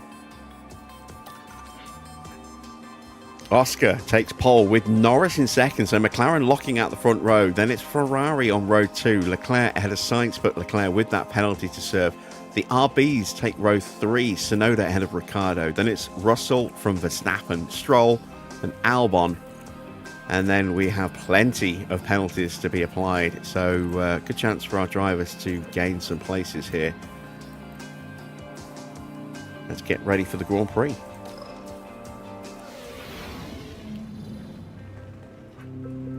Here on the outskirts of Doha, the teams are preparing for the 57 laps of this evening's race. Formula One first came to Qatar in 2021. Lewis Hamilton managed to pick up the victory, and in doing so claimed Lusail as his 30th different Grand Prix winning circuit. As a desert track, Lusail is dusty and challenging. Grip levels are crucial and can change throughout a race weekend or even during a single session. The unique layout demands the highest possible downforce despite being a relatively open track. Welcome to race day, and before we get down to it, last-minute checks are being made.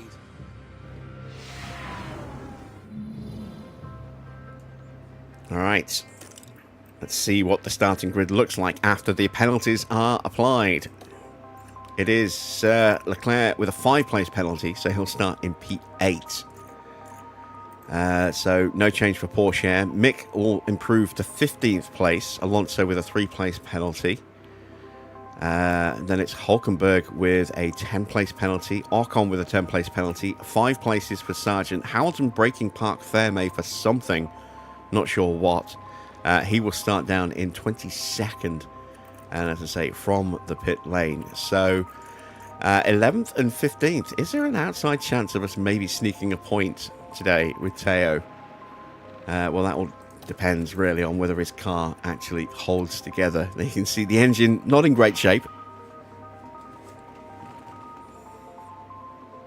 Do I go for the 2-stop or do I go for the 3-stop? Let's take a look at what the options would be if we did try and 3-stop it. I mean, I could go with that. That's 6 seconds slower than nursing the tyres. No, it's not. It's 2 seconds slower.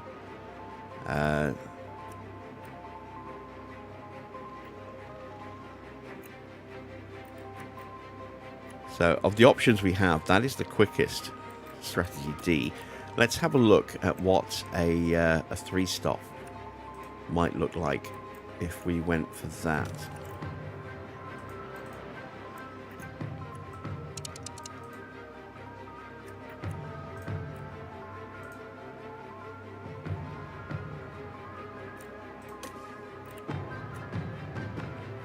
That works out just a second slower than the 2-stop, but there's no need to nurse the tyres. So that has the potential to be quicker. Also has the potential to be slower based on the number of stops that we're making. But I kind of like our chances with that. So we'll go with that. And then let's do the same, I think, for Mick. So we'll go soft, soft, soft, medium.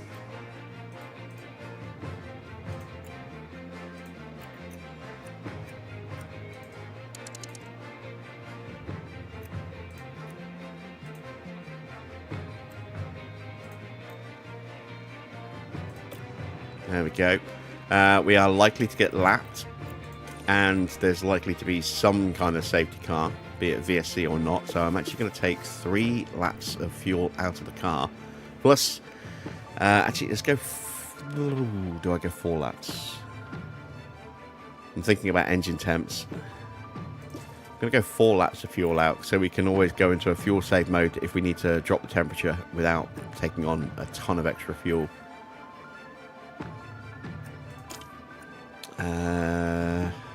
Yep, we'll stay in default settings like that. So again, 1.7 kilos for a lap of fuel. We're going to take 4 laps out. So that's a lot of fuel coming out of the car. That's 5.6 kilos of fuel we're going to be under fuel by.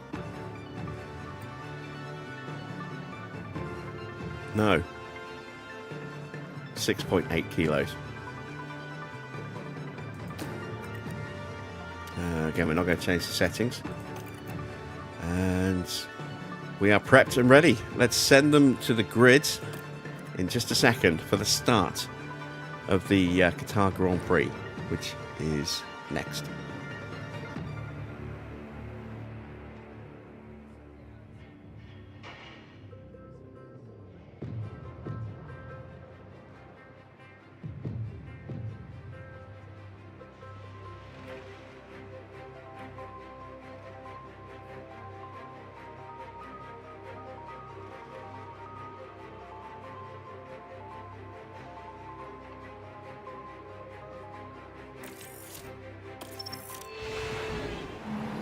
Welcome back, everyone. The final preparations are now being made as we head into the race. And here's George Russell settling in for the race. Getting into the top 6 is a very good start. With an error-free race, they'll be confident of grabbing some points. This should certainly be a good one, folks. We're about to get going here in Qatar.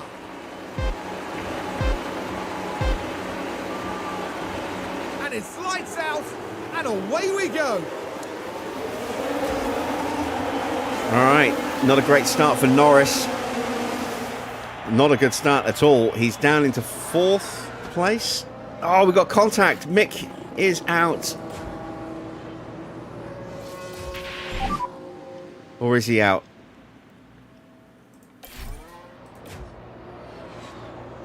Perez, the other car involved. Yes, yeah, Mick is out. We've had a crash. What happened there? It's a turn 1 Now, this was collision. on the straight. Barely any room to maneuver. And you that's can a see lockup how the from cars Perez. come together. And I don't think there's a lot of doubt as to which car came off worse there. And it's enough to take us out of the Grand Prix. I don't know whether And for the crew watching on in the garage, we'll get the penalty for that, really must have been a hard one or whether to that take. will be Perez.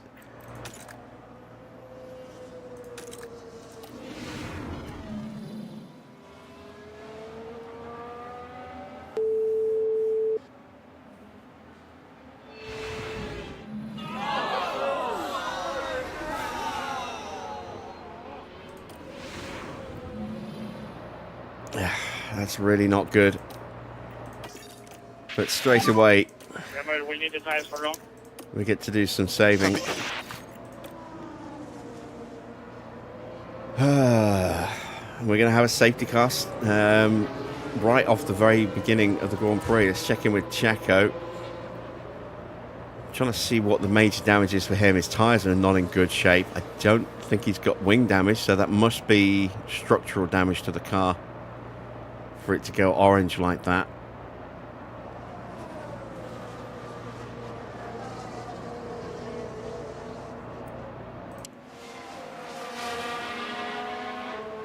And Perez does get the penalty for causing that retirement, that collision.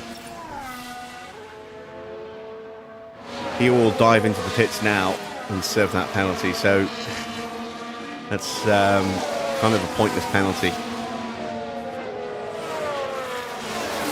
because he'll catch back up before the safety car comes in, I think.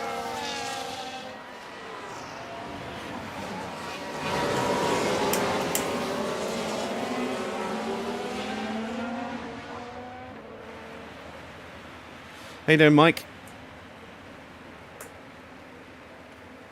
Hamilton coming in as well.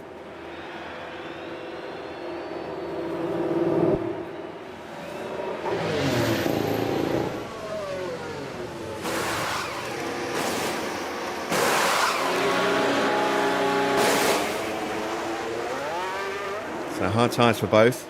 Perez will lose a place. And they will both rejoin. But Perez's race is done, because with that kind of damage on his car, can't see him getting points today. Leclerc is 9th. Porsche now into the top 10.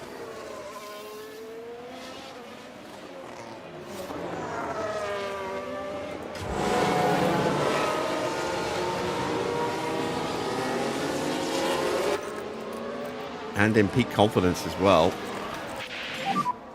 We can see now.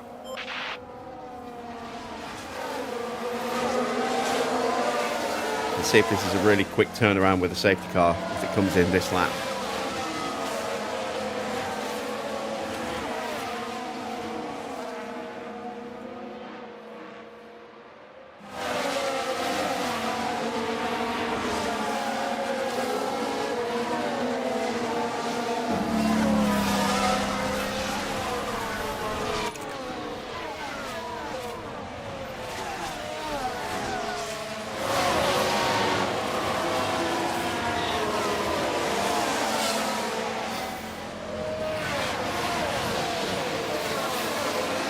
Looks like we are going to go one more lap. Gives me time to get my windows open.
Right, so windows open. That should hopefully improve the airflow in the room now.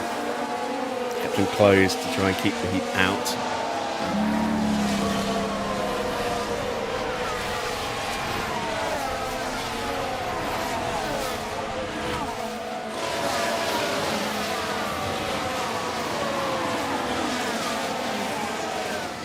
Still, the safety car hasn't given us the Iggy. So, looks like another lap. We're down to 4.3 kilos underfueled now. I'm glad I took 4 laps out now.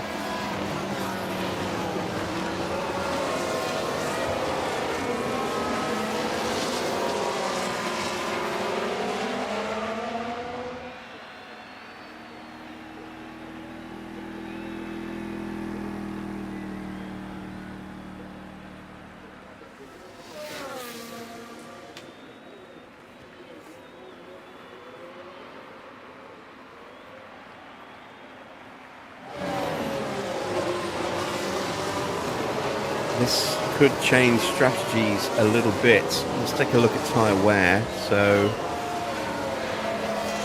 it's hard to say what strategies people are going for because we didn't even do a full racing lap. We only did a couple of quarters and then we're into the safety car straight after that. So I don't know if that's going to change other people's strategies. It's probably not going to change mine that much. It just means I might be even more aggressive with those tyres at the end there, or maybe I'll be more aggressive with this stint here. It does mean we are entirely dependent on Teo for any chance of getting points over Williams in pit stops now. Mick's not even able to set a stop.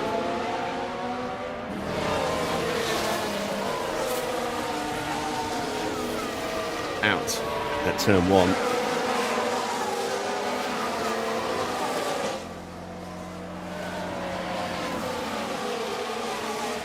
And surely the safety car's going to come in this lap now.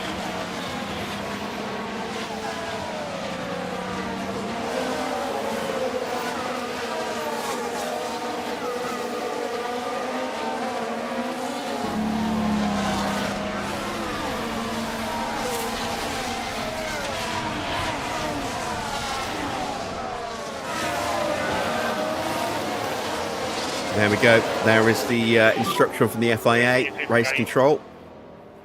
Safety car will be in Copy. at the end of the lap.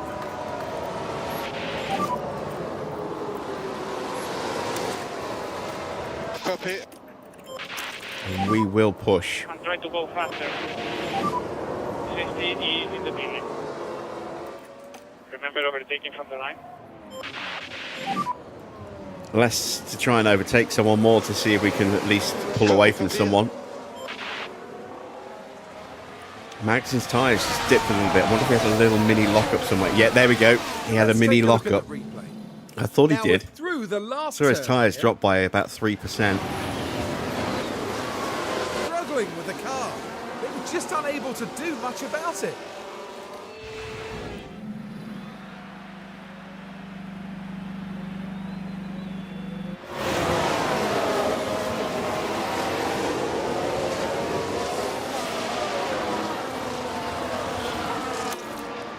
Yeah, we're not getting through on Leclerc. I don't. Oh, we're not getting through on Leclerc. I say, as we immediately try and put the moves to Charles Leclerc.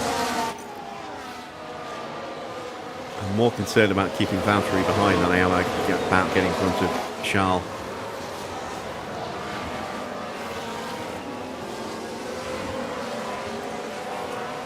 And even if we did get past Leclerc, he would immediately, look to take the place back from us within the next lap or so. So. Yeah, I'm happy to stay behind him than I am trying to get in front of him.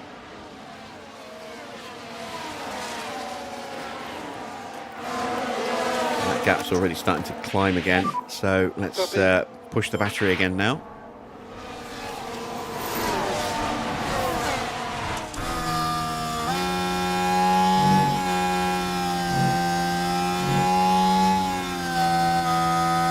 Just the one DRS zone on this circuit.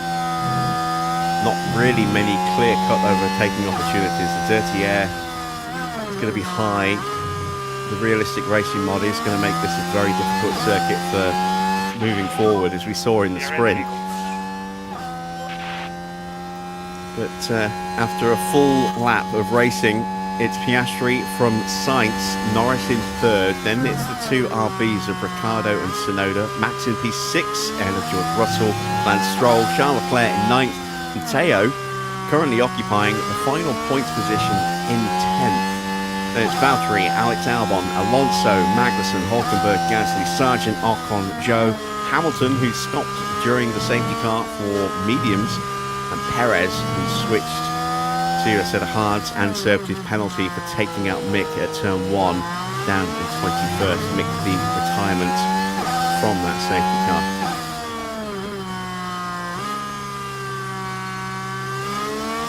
We managed to save 3.6 kilos of fuel.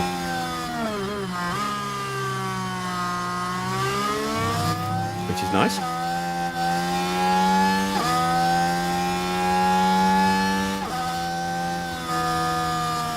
We're seeing some very aggressive pushing on the tyres from Valtteri here.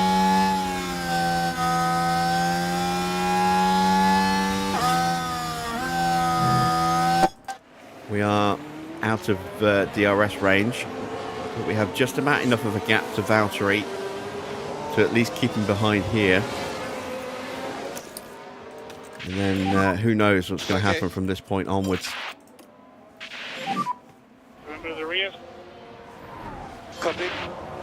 I don't know if I actually want to finish in the points today. I really don't. Like I said, I mean, financially, taking 7th over 8th would be worth a little bit of extra prize money, but it wouldn't be an earth-shatteringly large increase. The improvement in allocation of hours for next season in the wind tunnel and MAU hours might be more valuable to us. So if we finish in the points, we will, assuming that we finish ahead of Haas, we will retake 7th place in the standings. But yeah, like I said, I'm kind of a little ambivalent at the moment as to whether or not I want to actually do that. I'm not going to deliberately sacrifice our race to make sure we don't finish in the points, but oh, we got another yellow flag. Joe. And here we've got a yellow flag. Big spin somewhere halfway around the lap. There we go. Oh, yeah, his tyres not I really happy. did a big mistake.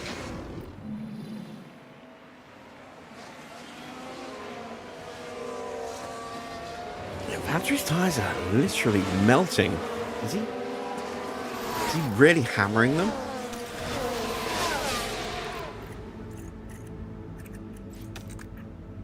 What are the temperatures in those tyres? 122 degrees! Yeah, no wonder they're melting. Holy shit. Being stuck in my dirty air will not be helping him at all. And everyone who gets stuck in his dirty air is going to be having issues of their own. Magnussen's tyres at 67% because he had that little lock-up. They would normally be a bit higher than that, probably around 71, 72% maybe.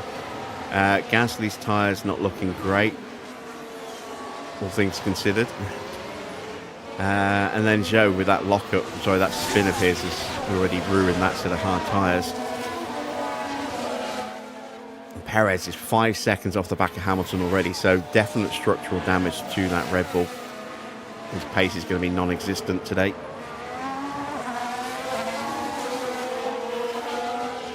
Norris has got up into 2nd place, ahead of Carlos Sainz.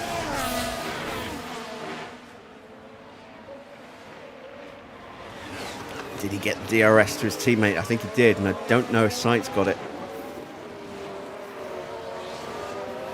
DRS opens up there for Lando. Oh, it did open up for Sainz as well, so he just got it. Still stuck in 9th place for Charles Leclerc.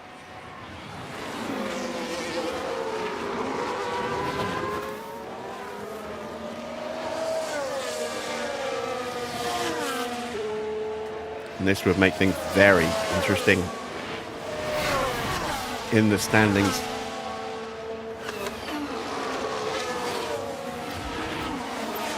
Valtteri still not able to put the moves to us, and Charles Leclerc has now got through on Lance Stroll, so he will now try and push forward, get onto George as quickly as he can.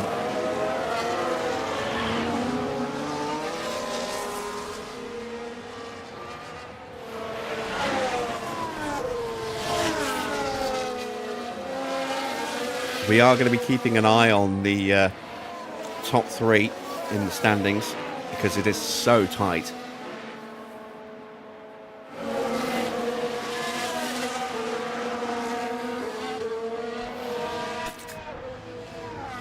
Tyre wear predictions looking pretty decent. And we have finally dropped Valtteri. Albon's putting him under some pressure.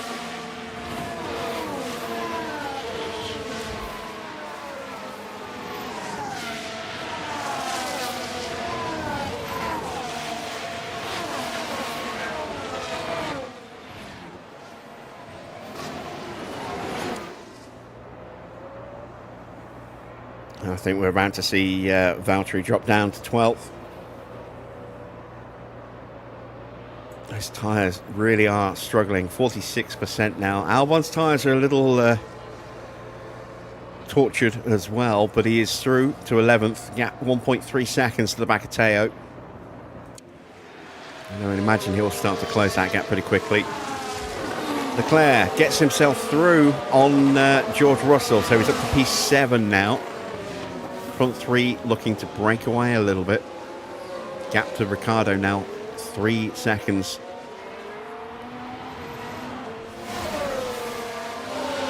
And Albon's already in range, look.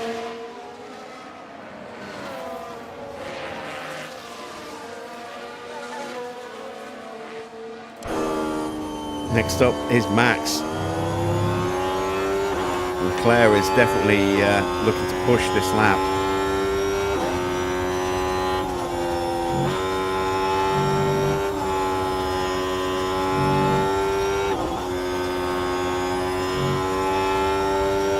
Trying to find a way through. He'll probably get up the inside into the final turn here. No, doesn't make the lunge.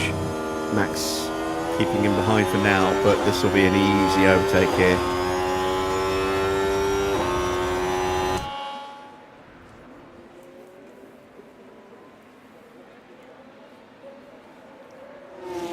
And that is 6th place for Charles Leclerc, starting to hunt down the front group.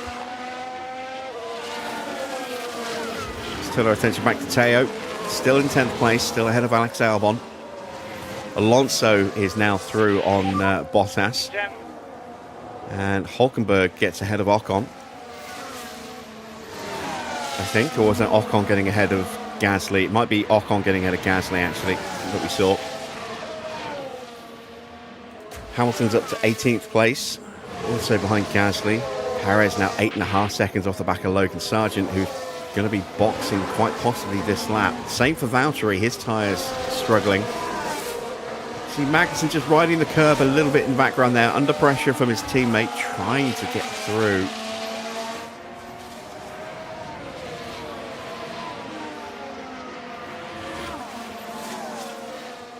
And Leclerc has already caught Tsunoda.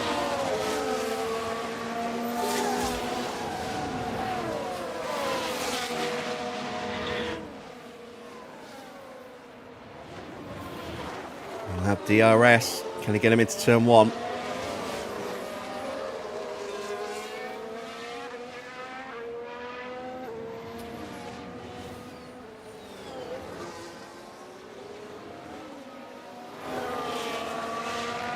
Piastri and Norris swapping places. Norris now into the lead, and that's critical for Norris.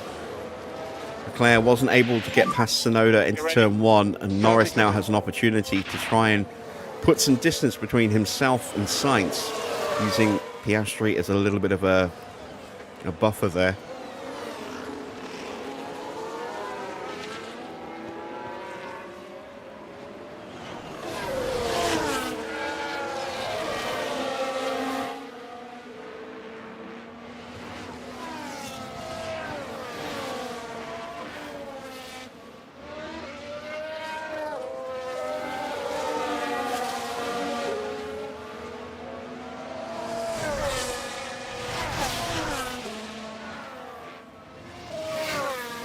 Going to get our first racing stops at the end of this lap. Valtteri and Sargent will probably both dive into the pits. Valtteri desperately needs to. His tyres now at 30%. And Norris has put a gap on his teammate, but that's going to leave Piastri vulnerable to Sainz now.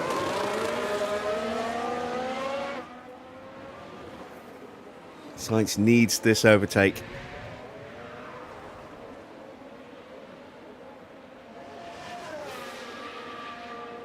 Has a look. Side by side through turn 1. And Piastri just about managing to hold him back. First racing stops of the Grand Prix. Valtteri Bottas coming in. Sargent behind. Also entering the pit lane.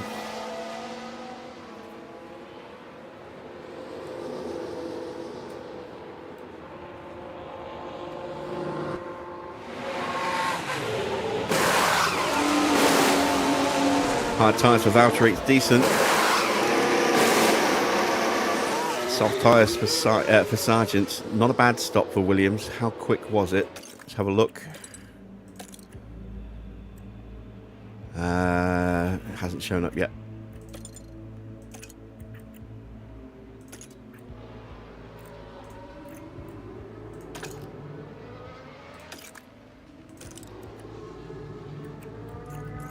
Still hasn't shown up yet. All right, keep an eye on that. So Albon will be boxing at the end of this lap coming up, I think. Our pit window is open. Let's start to push the tyres a little bit now. See if we can maybe get a little bit of an undercut on Lance Stroll. Norris now 3 seconds ahead of Piastri. Sainz having another crack. This time he gets through and he will now go hunting after Norris.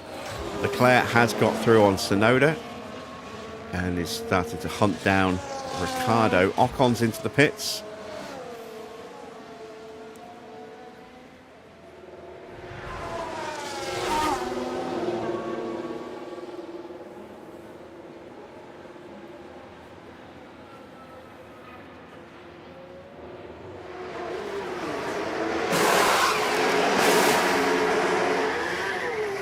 It's not a bad stop.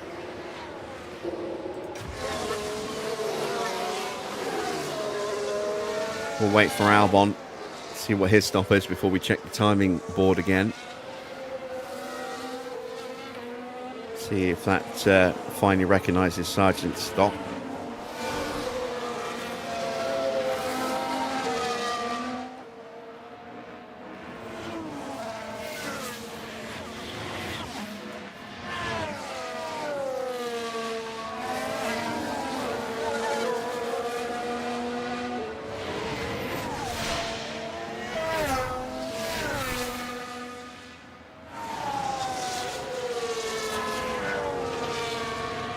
So we're going to get undercut by Albon here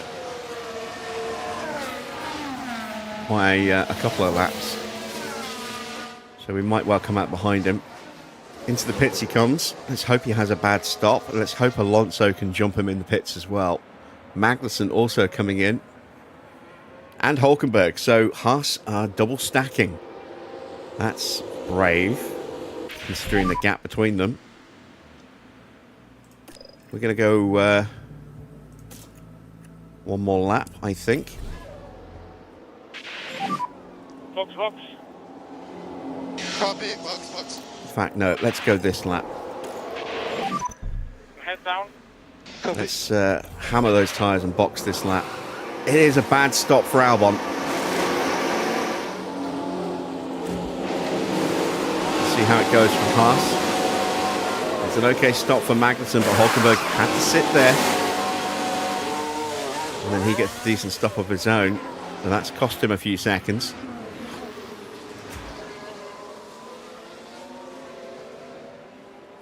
I might yet be able to actually squeeze another lap. We've got a yellow flag. It's Magnussen. Straight out the pits, straight into the gravel. Or the runoff. Yellows, yellows. Copy. So this is what happened. So here we go, heading into turn 1. That's it. That's Just the spin. lost it And there'll be completely there. words had after this, I'm sure. And Hulkenberg, who had to sit and wait for his teammate, now just gets let through as a result.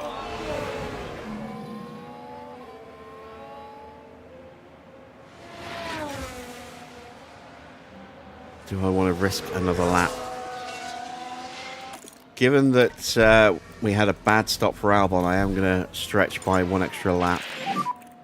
Box, box. Copy, copy, box, box. Snowden and Verstappen both in. Easy, mate, easy. Copy that.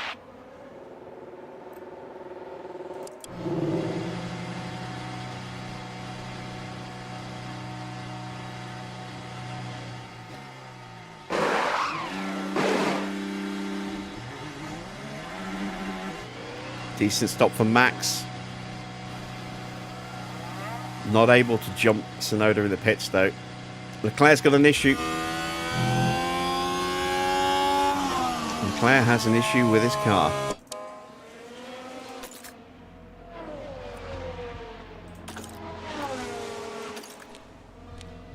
So first off, let's see. Sargent's stop was a 2.69, and it was a 4.69 second stop for Williams. Let's see, what's the issue with Charles? It's his battery.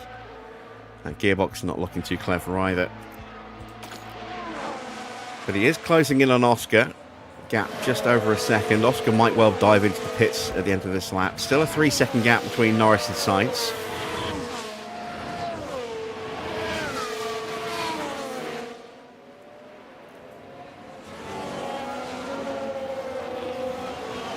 There is Piastri into the pits, so that will deny Leclerc a DRS overtake.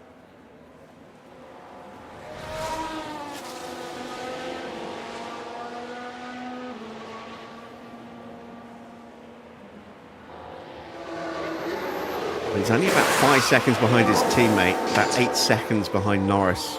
That's not bad, considering where he started. Into the pits for his first stop comes Teo, and we need a good stop here.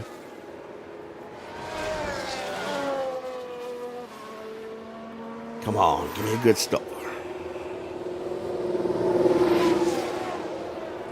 Like 2.2.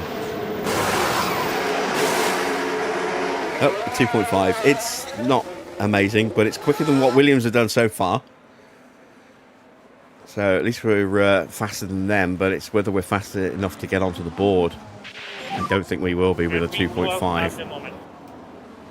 We are out in P11. Gasly still needs to stop. Stroll still needs to stop. Then the front four also still need to stop. Hamilton needs to stop again at some point. Joe behind us will be stopping soon, probably at the end of this lap. Let's get our tyres fired up and then we'll push the battery. Try to get this tires up, okay? Down to just 2.8 kilos under fuel. We're almost certainly going to get lapped. You can see how far behind we are Lando Norris, although we have taken a stop and he hasn't yet.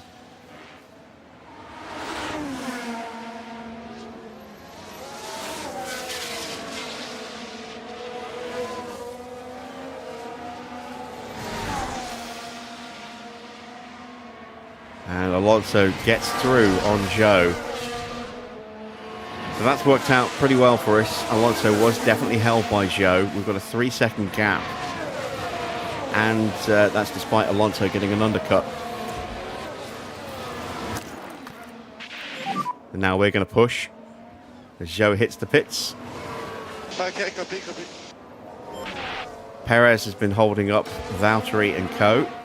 He might get swamped here. Look at the traffic jam behind Checo here. Through goes Valtteri. Albon's going to jump him as well.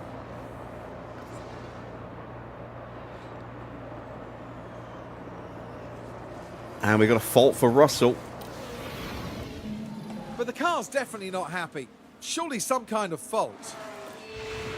Eagle-eyed Crofty there.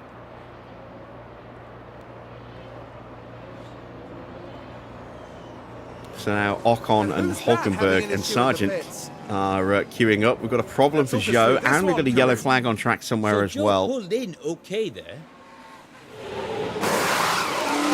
That left rear not wanting to come off.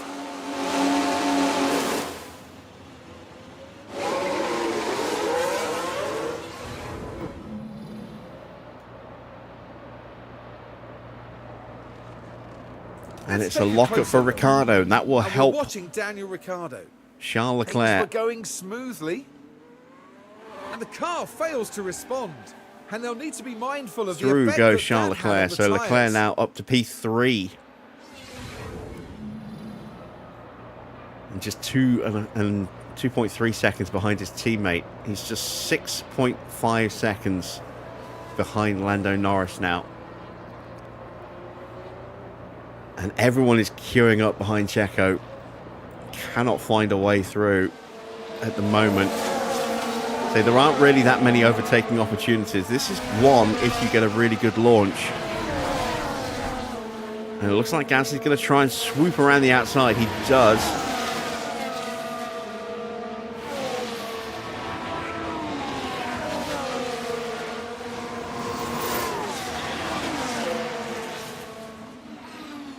Stroll in the pits. Perez stays out again. I don't think he got the DRS off the back of Ocon either. No, he didn't. So he's going to be an absolute sitting duck here for Hulkenberg and Logan Sargent. Perez dropping like a stone.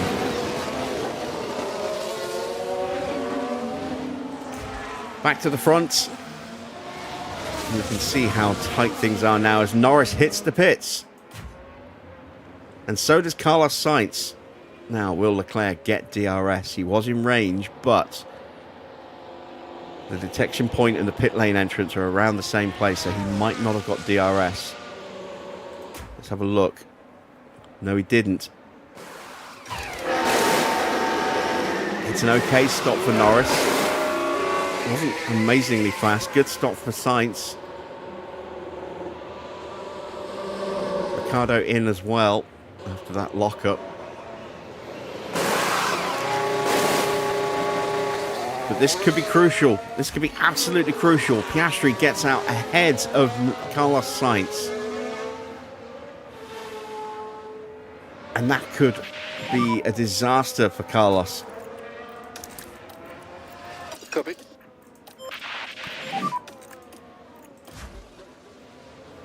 Alonso is almost in DRS range of us. Gasly is into the pits. We get back past him. We're up to 11th again. Copy. Hamilton still needs to stop, so that will put us back into a net P10.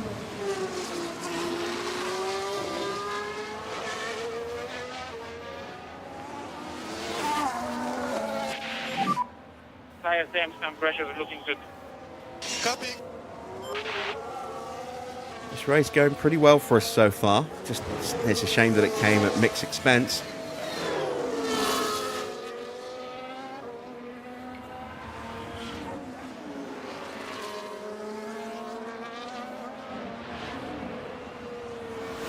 And also definitely wants through look.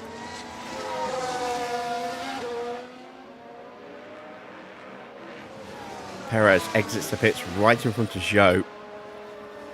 And given Perez's lack of pace, that's just going to be a problem for Zhou until he can get through. Perez will be pushing on the next lap. Zhou trying to find that way through. Can't quite manage it. Leclerc still yet to stop. He's just 14 seconds ahead of Norris and losing time with every lap now. Sainz not keeping pace with Piastri. Looks like he's looking after his tyres a little bit.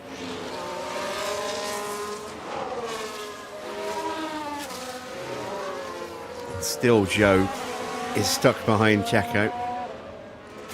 Alonso gets through, or does he? No, Porsche holds him off. That gives him a little bit of extra confidence.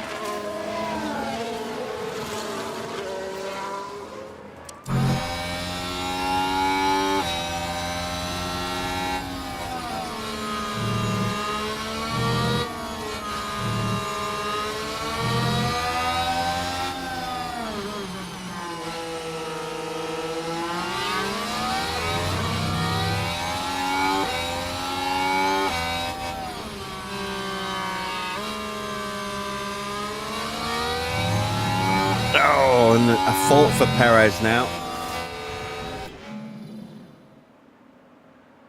The vibrations are a bit extreme.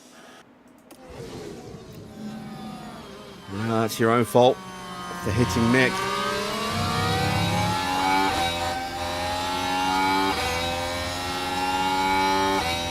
New fastest lap of the Grand Prix for Carlos Sainz, starting to turn the pace back up again, 1:27.895. The gap to Norris from Leclerc now down to just over 10 seconds. Leclerc is going to be stopping, if not this lap, then next lap. Alonso can't find a way through. Albon's pushing to catch up to us as well. He's now just outside of DRS range.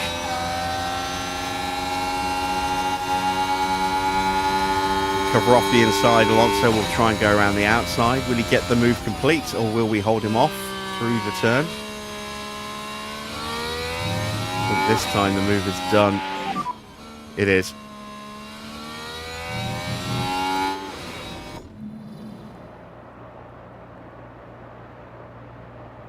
Covered off the inside line.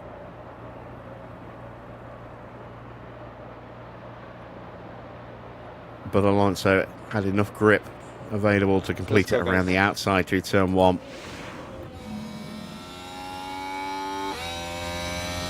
Even Batacci.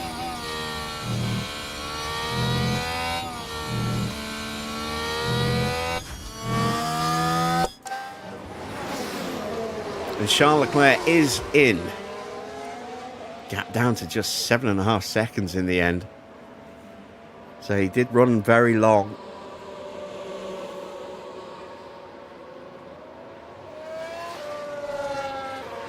Going for a set of softs. Solid stop. Fastest lap for Norris. And also for Piastri. 1:27.5, the pair of them. Just 12 thousandths of a second between them on that lap.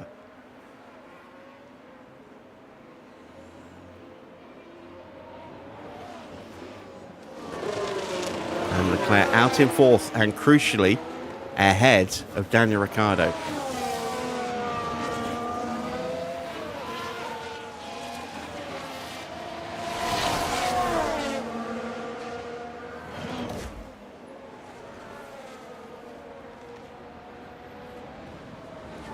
Albon closing in on the main straight there, but doesn't have enough pace to get into an overtaking position, and we've got a lot more grip than him.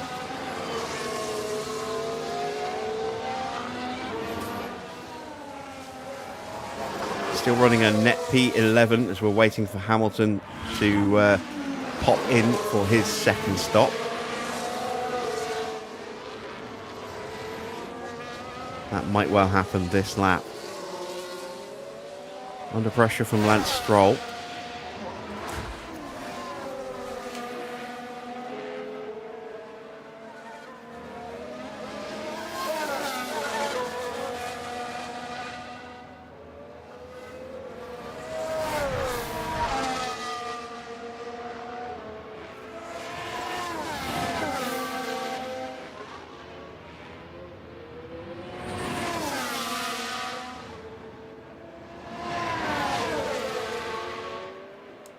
Does he box? No, he stays out, and Stroll's going to jump him here.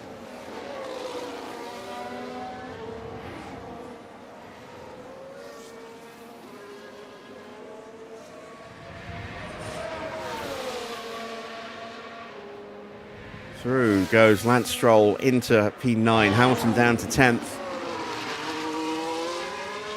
Alonso closing in as well, just 4 seconds further back. We've now left Albon behind, so we weathered that little bit of a storm. And now we are free to try and push our pace a little bit more again. We've still got life to play with on these tyres, but we're going to make some amendments to the strategy. Just change those windows a little bit.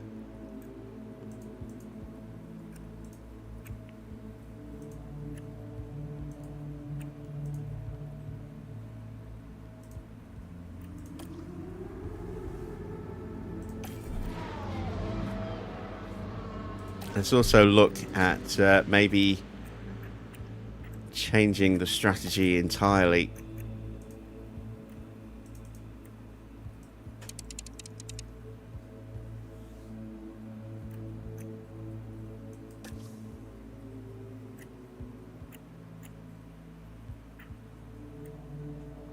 Just a second difference between the two. We'll stick with this one for now. And say that extra pit stop could be critical in terms of our chances of beating Williams in the DHL competition.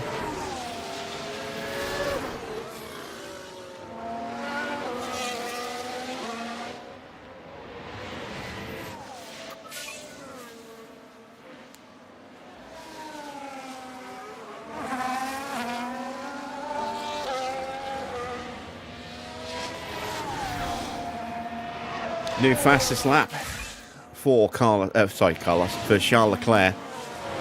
126.6. That is quick compared to everyone around him.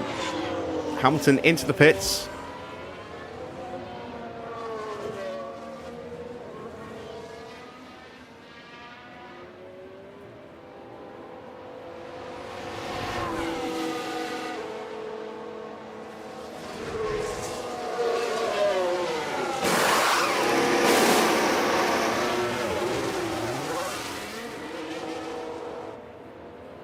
He will feed out behind Hulkenberg. Sargent in behind him, so he'll come out in 16th place.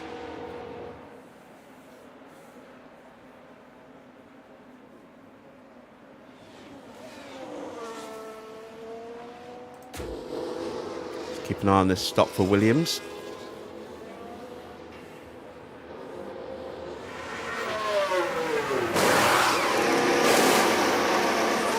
That looks pretty decent.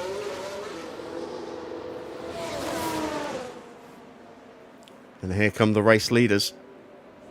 So Sargent might get lapped here.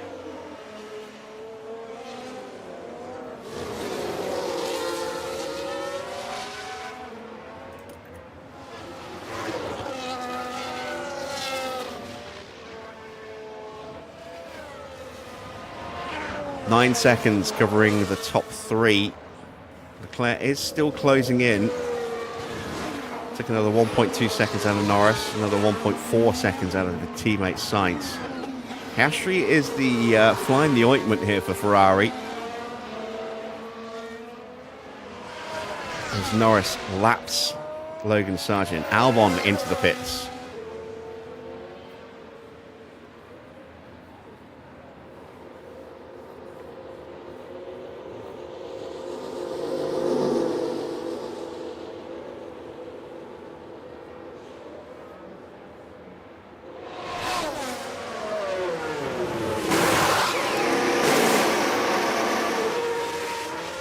Okay, stop. Nothing particularly fast about that.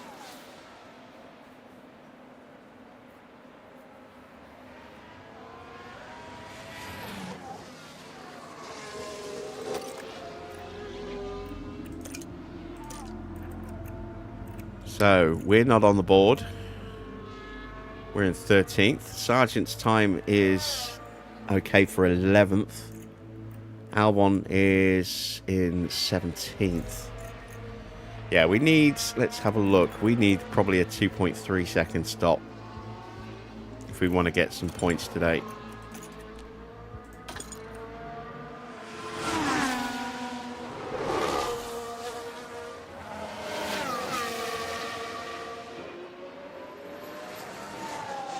Still pretty tight at the moment in terms of lap times. No one's really in a fight at the moment.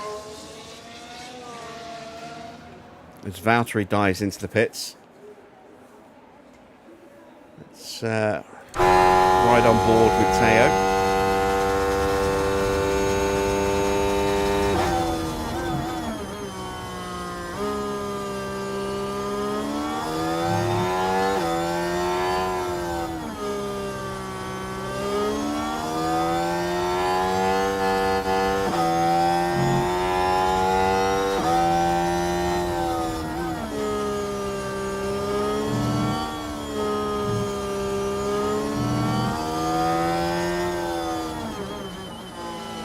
So Valtteri's getting a bigger undercut on us this time. There's a good chance that he might jump us.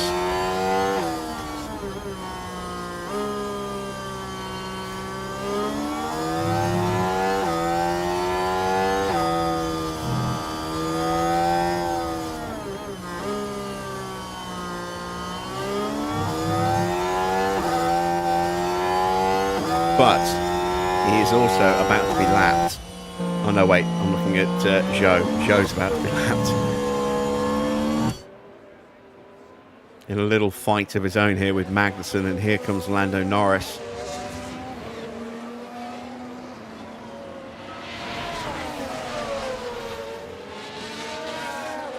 This is definitely hurting Norris a little bit. Sainz is closing in on the back of Piastri pretty quickly here. As Ocon dives into the pits. Again, just a little delay getting on the power for Lando there.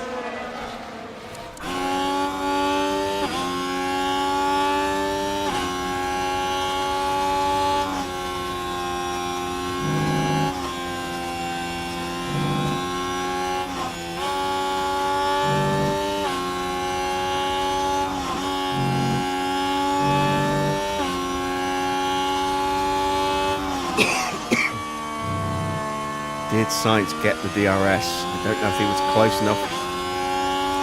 He did.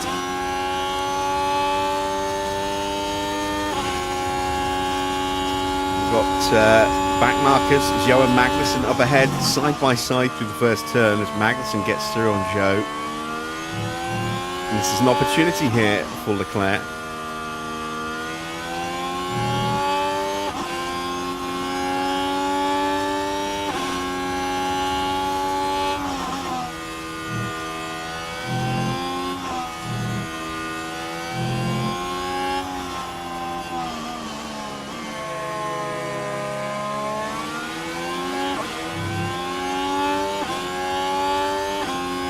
Was able to get a little bit closer to the back of Piastri, so it might set him up for a lunge into turn one.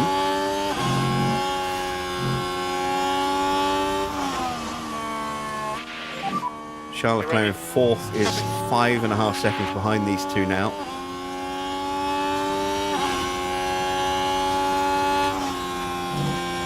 And the longer Sainz stays stuck behind Oscar or having to fight with Oscar, the better for Lando and his chances in the title. Hulkenberg's in.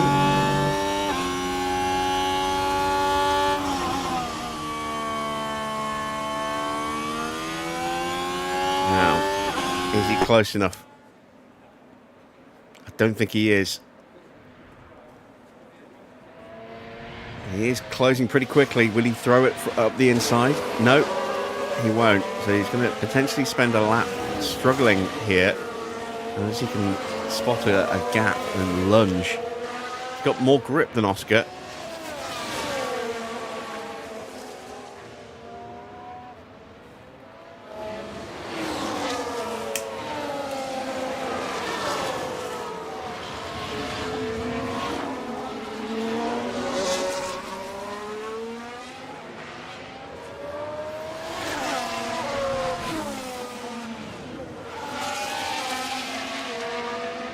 And Leclerc now past Zhou, coming up to the back of Magnussen.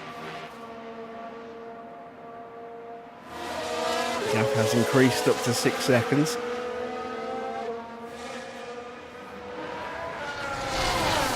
As Hulkenberg pulls over, gets out of the way of that fight pretty quickly. And this time Sainz is close enough to have a lunge at turn one. We've got a yellow flag. Gasly running very wide, had a lock up at the final turn. Along the straights here. The wheels just lock up there. Just unable to control the car by that point. Back to Sainz, he's still behind Piastri, but this is the DRS zone. He's inside half a second.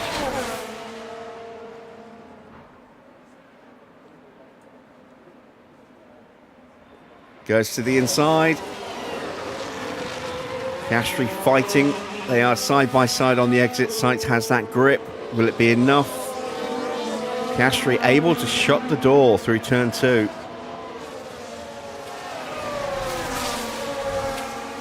And the gap to Norris goes up a little bit as a result. Leclerc starting to close in on these two again. And we're going to box at the end of this next lap.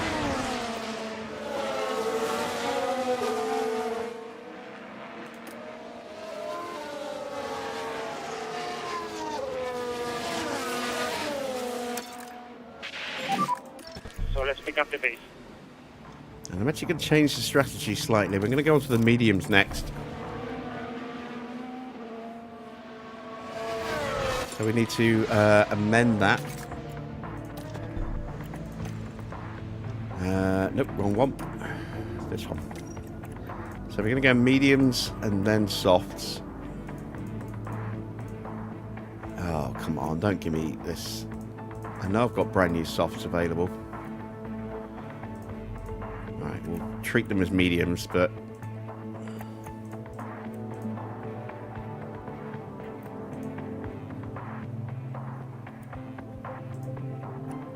There we go. That's our potential strategy plan there.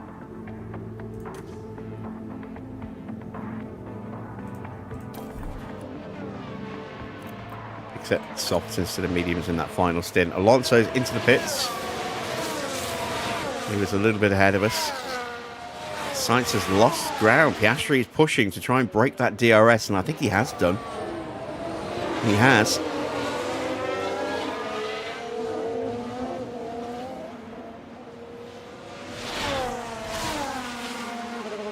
Hamilton closing in on the back of me. Out of sequence with everyone thanks to the change of strategy under that first lap safety car. But we should be able to stay ahead of him. At least I hope we can.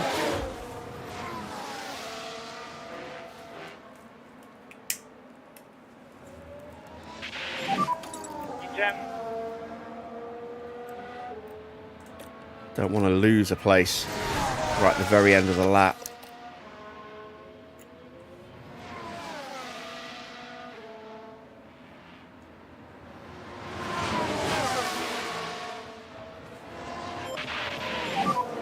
So we just frustrate him a little bit.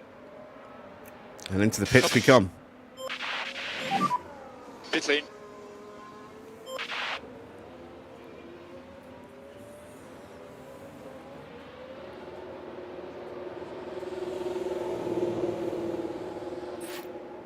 Oh, it's an issue for Sainz as well now. So both Ferraris struggling with issues.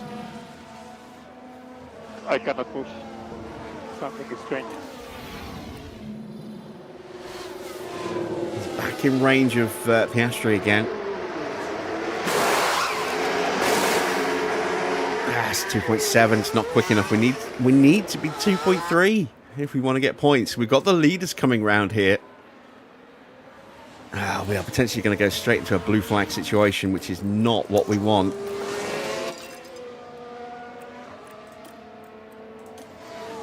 We want to try and stay ahead of the blue flags if we can. I just don't know if we're going to have the pace to stay ahead of them or not. Sainz and Piastri side by side. And we've got a yellow flag.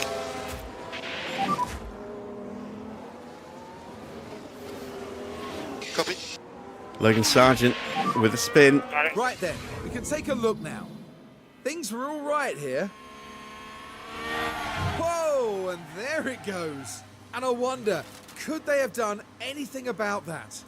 They could have not spun. Just for starters.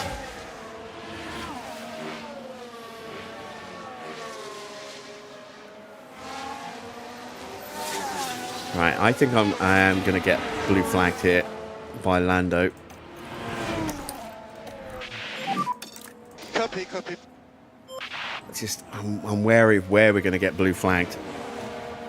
It'd be nice if we could actually get some DRS from the back of Lando here, but I think we're going to give it to him and then get blue flagged anyway. So we might lose some ground to Valtteri here. He did get that big undercut on us. Temperatures are fine. Copy, copy. Norris not close enough to push us out of the way just yet. It'll happen at the end of this lap, I think. Or the end of this straight.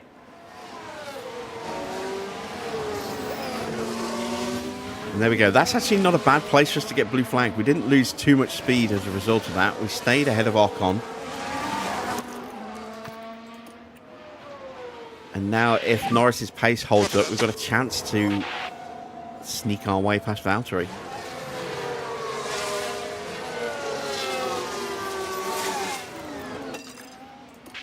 And we're now just 0.6 kilos underfueled as well, thanks to being lapped. I'm not going to push yet, because that will change again soon, when Norris stops. Sainz has got through. We missed that overtake, but it's happened. And he needed that to happen a few laps ago.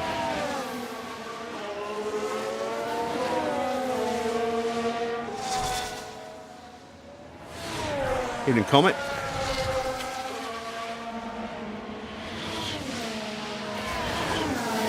Am I close enough to Norris? I don't think I am.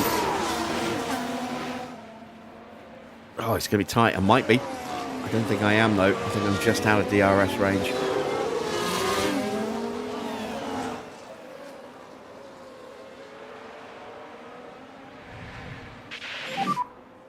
Another yellow flag, and this time it's a crash. It's Alonso and Albon. Watch for debris. Let's see what happened there.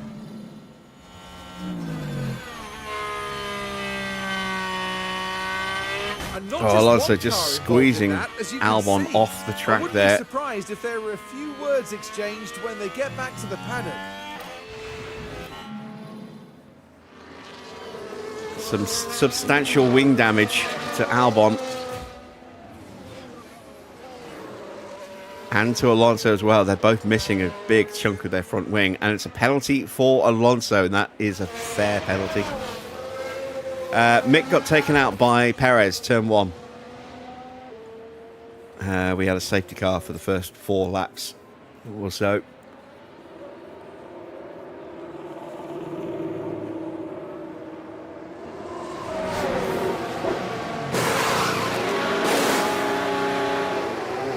Decent stop by Verstappen. That'll be him to the end.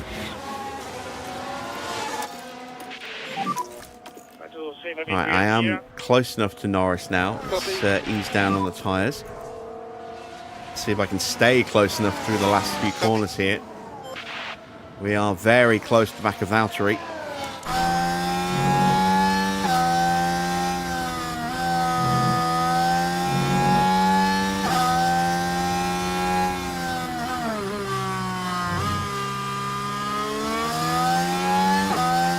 Oh, Leclerc's fault gets worse.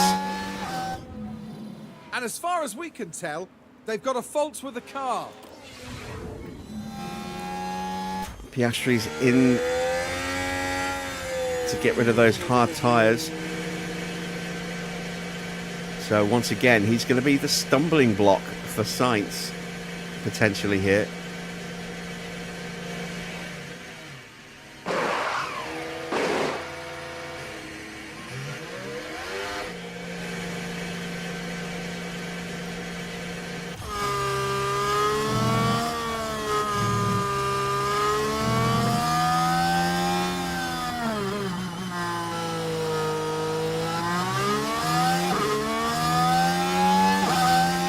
Flag is coming for Valtteri. We're not close enough to do anything about it, though, unfortunately.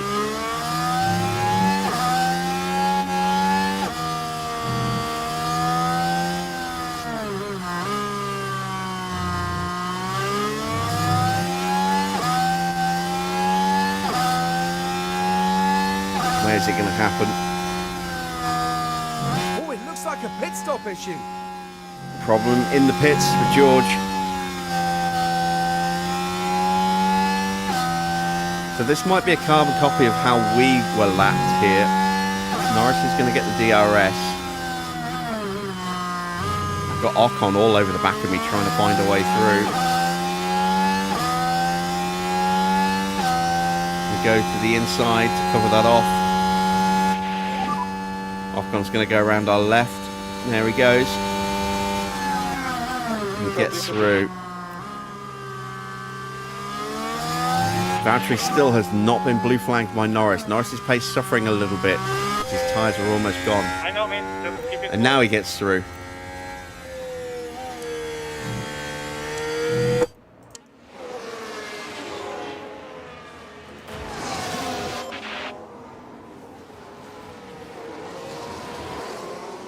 Oh, and Sainz is hit. Sainz is going to blue flag us. Copy, copy.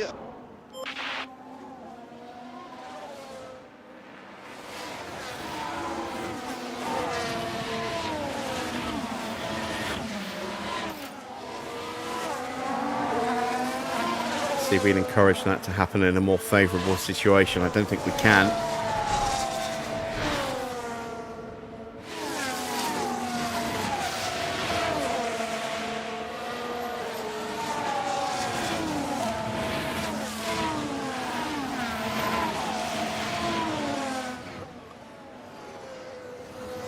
Ocon might just have lost the DRS.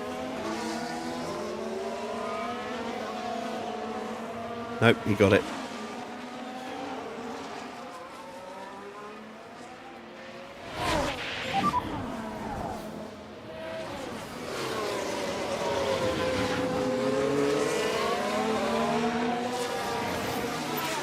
That's fine, mate.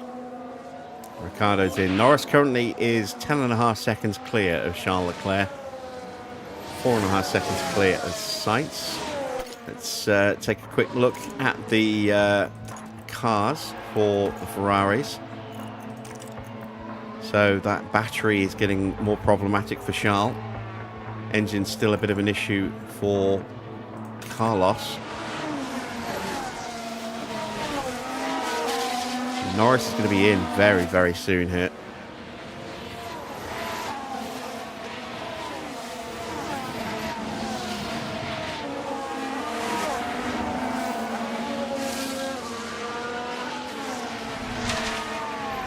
I think pace-wise, we might be safe from Carlos here.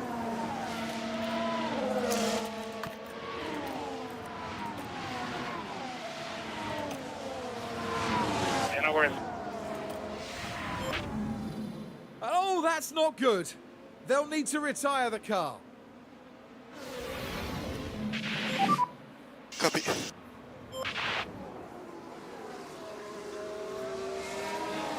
Norris into the pits. Critical stop this for Lando's race.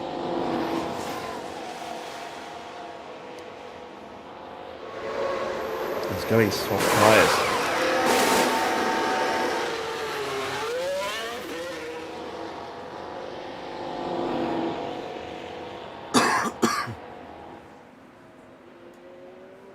Now let's see where Leclerc boxes. Does he box before Carlos?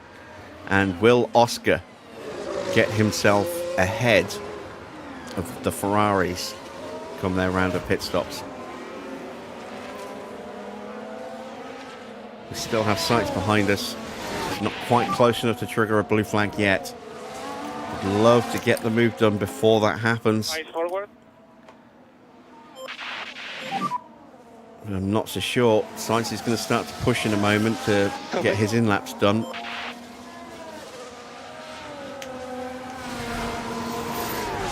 He's very close. He's right on the edge of triggering that blue flag.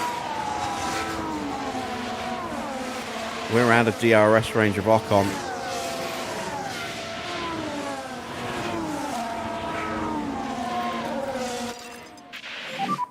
And see you've got the pace, mate. Let's put pressure. Please tell me we're able to get back in range. Sainz with a fault, and Leclerc's in the pits. No hydraulics, I think. So Sainz's engine is starting to fall apart on him. Perez is out. He's retired his car.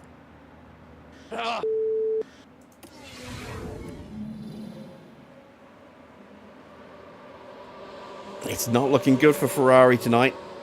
It's looking very, very good for Lando Norris now.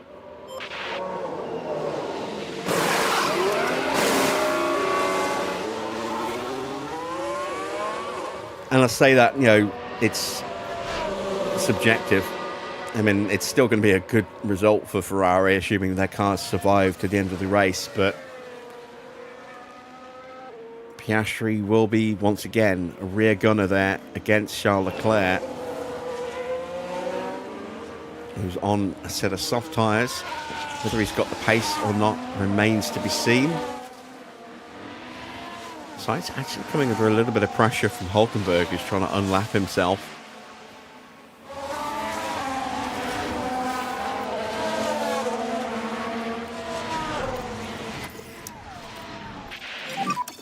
Copy, copy. A bit more pace, man. And is Ocon going to go one more lap? He's out of DRS of Bottas. It'd been really nice to get the overtake on him. So we are going to push to try and achieve that. Come on, you have more there. Want that extra confidence. Copy. Come on. Copy that. Ocon tries to cover us off and block us. We need to get through. New fastest lap for Lando Norris. As we try and go around the outside. And we get the move done on Esteban Ocon. Lovely stuff. That was a critical overtake for us. You're doing great, mate.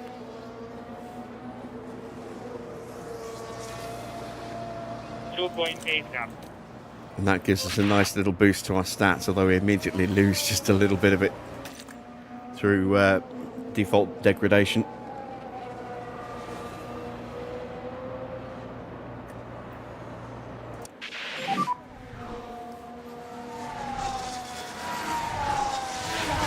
Stay focused.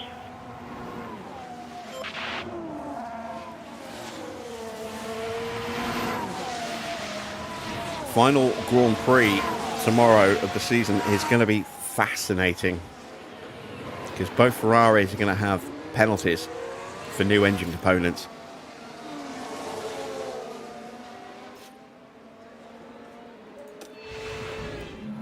But there! Oh dear, that's not what they need right now.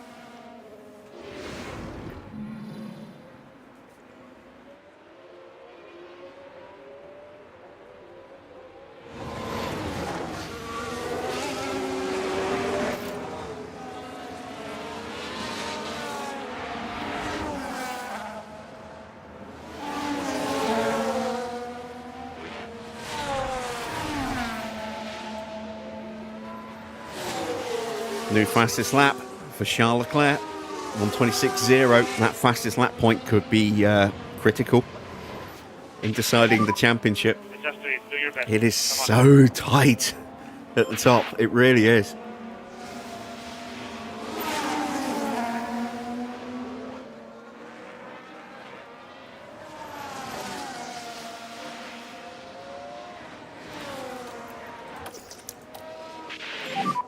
And we're lining up a move on Valtteri now.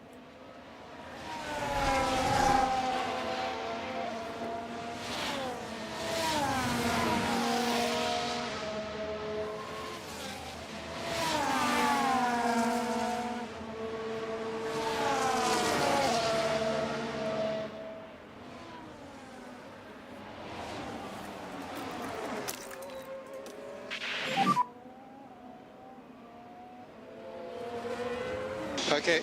We get the launch out of the final turn. DRS is open. Okay, copy. Battery's drained. Side by side into turn one. And we swoop on through. That move is done. And that puts us just Good job. into peak confidence. Here's the replay. Now this was at turn one. There's the opening.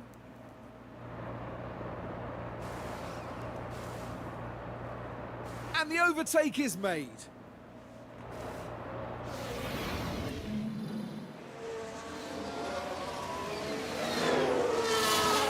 And Sainz is in.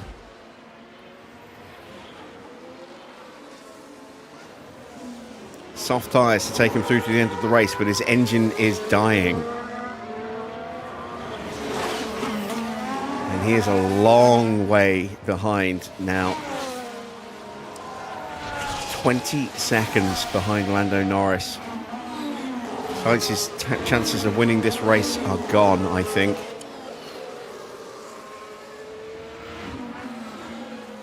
Ten seconds behind his teammate.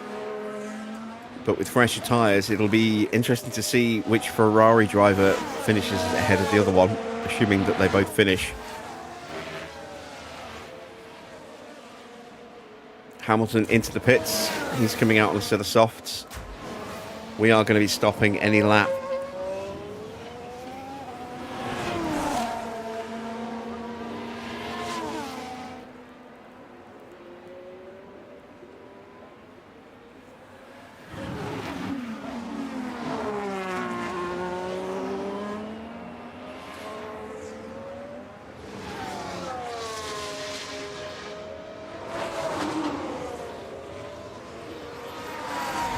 Showing some good pace of 128.0.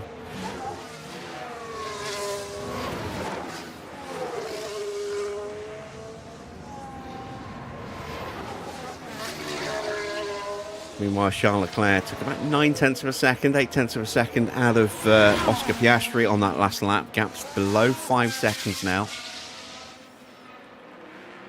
I think Leclerc and Piastri are fighting for second place.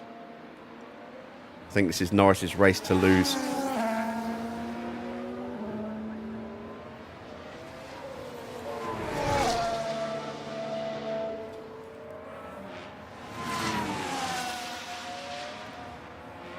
But Norris was third in the championship going into today, into this weekend. So it'll be needs to be a really good result for him to get right back into the driving seat for the final Grand Prix, which will be tomorrow night's stream.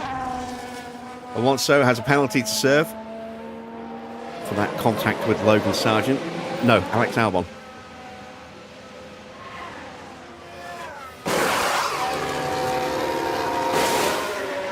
And they do not change his front wing. And that means we might have a chance to actually beat Alonso, depending on how much downforce he's losing from that damage. Looks pretty significant.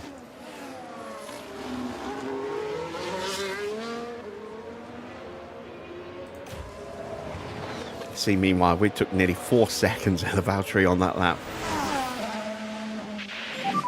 We're going to go one more lap.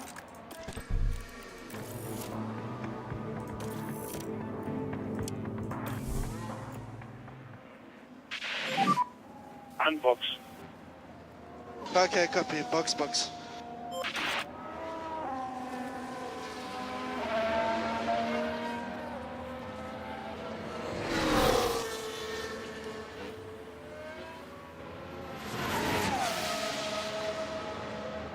Sainz just not lapping quick enough. That engine is really hurting. Let's take a look at the temperature in that engine. It's not too bad, 95 degrees. It's not like it's overworked in that respect. How much fuel do we have? Let's see as we cross the line. We are just about fueled to the end. Leclerc is underfueled. Sainz is a little underfueled. Piastri's fine. Piastri's actually got spare fuel. Norris has got some, is slightly underfueled as well. So a little bit of fuel saving needed by a couple of them, but Piastri in pretty decent shape at the moment. Has fuel to play about with.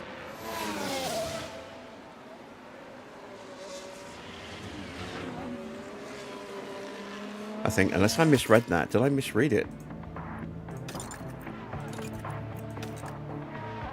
Oh no, Piastri's seriously underfueled.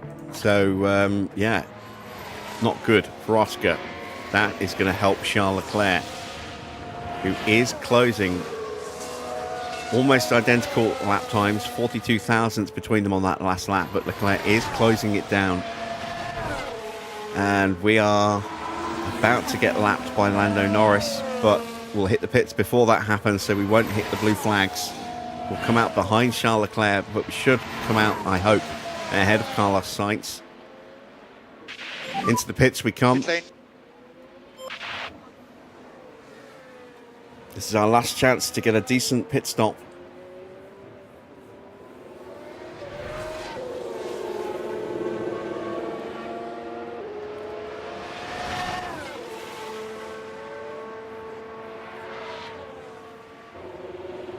Through goes Leclerc. Actually, we are going to come out, I think, behind Carlos Sainz. Oh, it's a 2.3. It's 2.3. I was calling for that, hoping that we would get one. We did. We come out right behind Carlos Sainz, and we're going to get ahead of Alonso into turn 1. We are P12. Yes, we are, just. So we have got back past Alonso. He's trying to get through. 0.2 second gap. We're in 12. We're in a net P11 right now. Hulkenberg needs to stop. He's only 7 seconds up the road, so he will drop down somewhere around here. And then if, Russell or either Ferrari retires, we'll be in the points.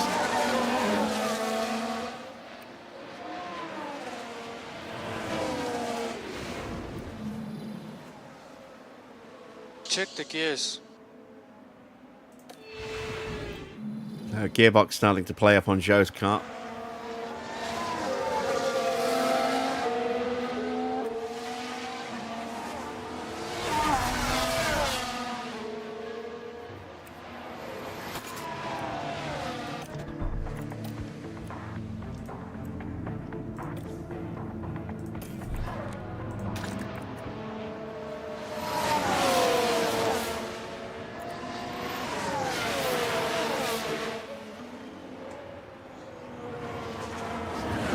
Can we stay ahead of Alonso into the first turn?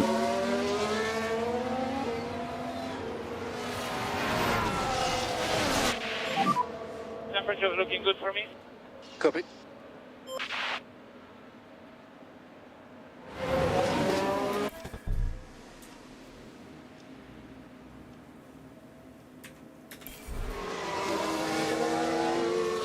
Yes, we can.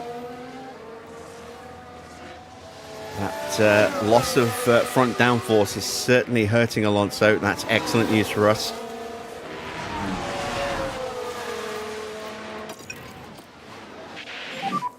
Remember, we 10 need laps tires to for go. We've done the hard part. And I'm wondering if Hulkenberg is thinking about trying to go to the end with only 10 laps to go. He might do. In terms of he might think about it, and he won't make it. He's going to puncture before that happens.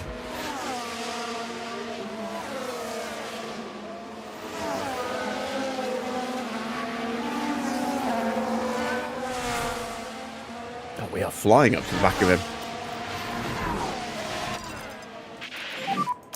Let's get him.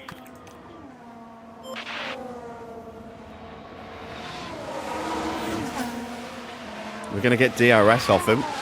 And with the lack of grip that he's got, if he stays out, we should easily jump him into turn 1 here.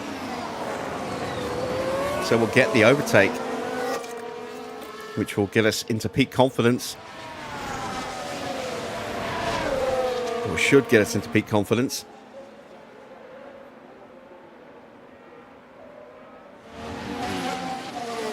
Through we go, and they're comfortably into peak. Lovely stuff.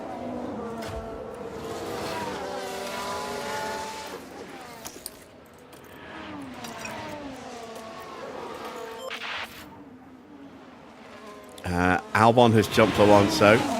Hopefully Hulkenberg will hold up Albon.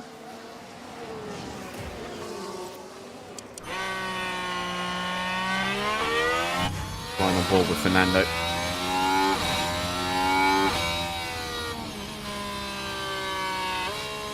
we should disappear off into the distance a little bit now.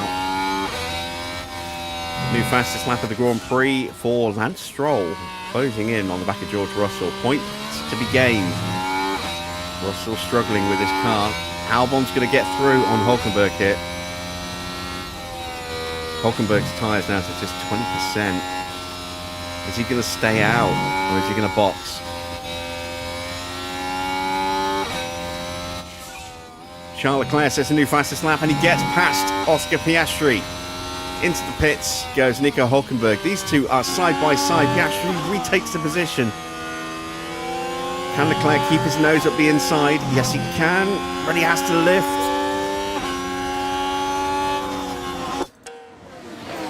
Now we've got a hell of a fight on for second place now.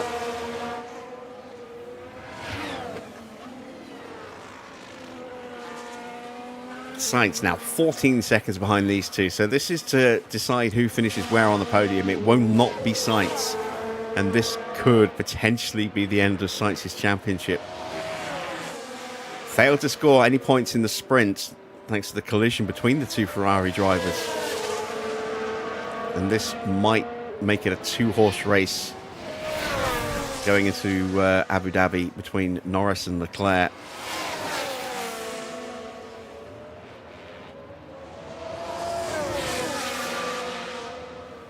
Norris currently on for 25 points. Leclerc currently on for 16 points. 19 if he gets past Oscar. Sainz on for just 12 points.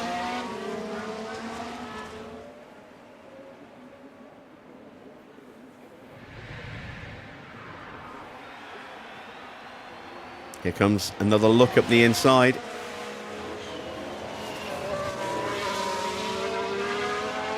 And this time, I think he's got the move done. He has. Piastri has to tuck in behind.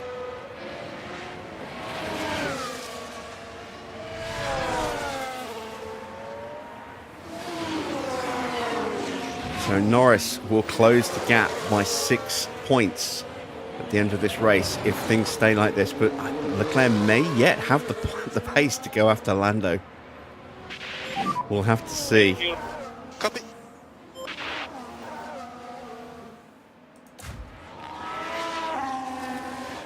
Meanwhile, we are sitting pretty in 11th place right now. We are closing on Hamilton, but I don't think we've got enough time to close that gap down to anything like what it needs to be.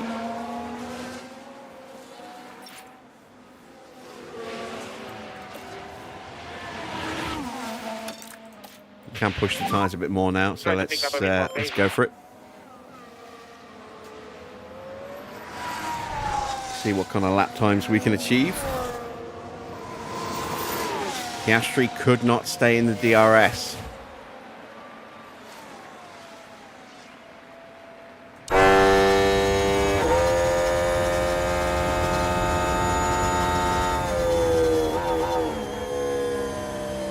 Norris slightly quicker than Charles Leclerc on that last lap. But Leclerc was fighting for the position through these opening corners, which may have cost him a fraction of lap time. So let's see what the lap times are at the end of this lap when they're both in clear air.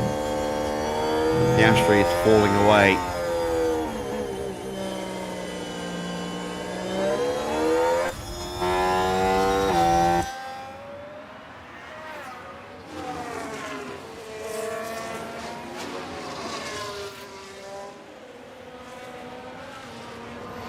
Meanwhile, we have a nice little lead over Alex Albon. Alonso now out of it. 8 seconds behind us now. And that's an issue for another car. It's Sainz. Oh boy, his car is falling to bits. A lot of clipping. Battery issues for Carlos as well now.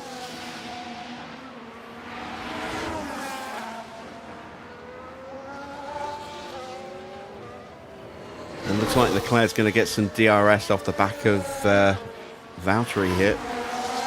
No, not Valtteri, Zhou. He does.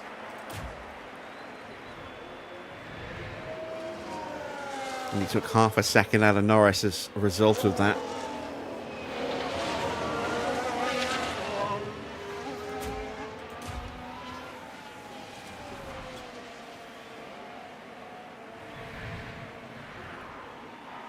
1:26.7 for us. 0.8 of a second out of Hamilton. But it's not enough. It's not anywhere near enough. But I'm not really concerned about that. I'm more about making sure that we stay away from Alex. And we can build that gap slightly. And then we're just waiting to see if Russell or Sainz or Leclerc, fails to finish. So that's the state of play for Charles Leclerc. Has a bad battery. Sainz with a bad engine, and now his battery's starting to play up as well. Russell has a bad gearbox and has had a bad gearbox for a while now.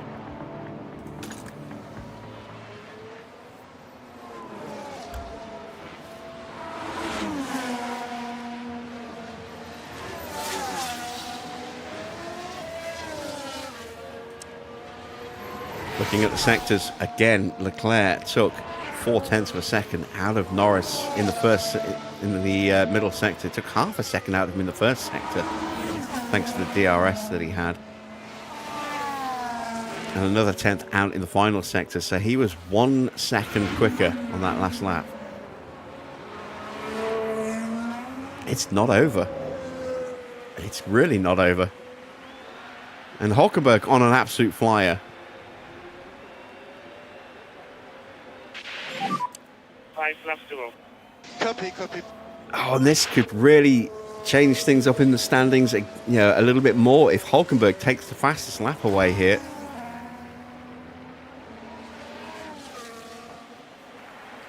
He's pushed hard all the way through. He might yet steal it. Sargent develops an issue. He does get the fastest lap. But it looks like they're carrying some kind of fault.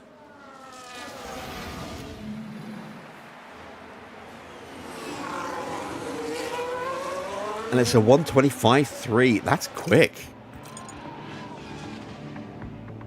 Only just quicker than Charles Leclerc's best effort. That's a quick time. Really quick time. And I don't know if Leclerc has enough tyre left or car condition left to be able to improve on that. Somebody's going to take the flying lap at the very end, I think. It might even be Norris.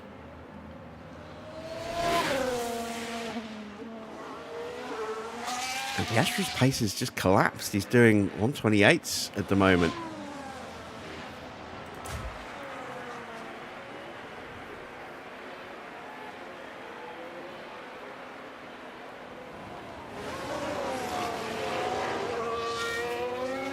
Three laps to go and Sainz is safe.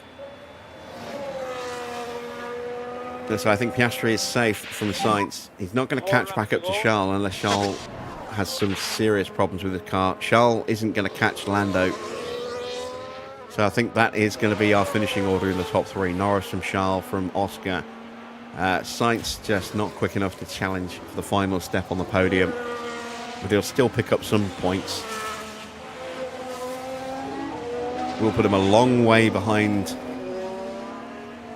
Norris, though. And to a lesser extent, his teammate.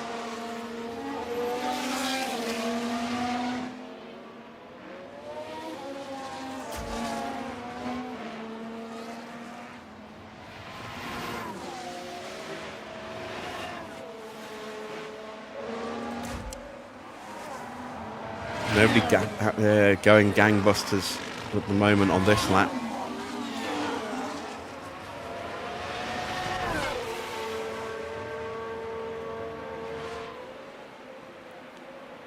But Leclerc's taking time out of Norris once again. He's not giving up. He took a full second out of Norris on that last lap.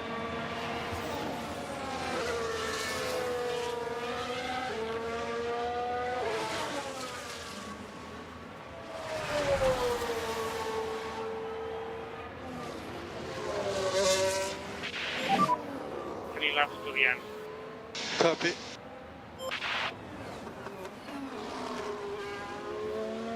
Norris fighting back in the first sector.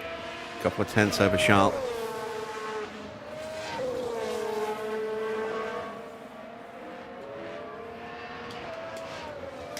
I was really hoping it would be a three-way fight with all three drivers separated by about 4 or 5 points in the final race. It doesn't look like that's going to happen now because of the issues for Ferrari cars. But we'll still have a good head-to-head fight, I think, between Norris and Leclerc at Abu Dhabi. Who knows? I mean, if they tangle with each other, Sainz could still win the championship. But it's looking less likely now. Bad lap for Leclerc in the middle sector. He lost half a second to Norris. Norris is responding.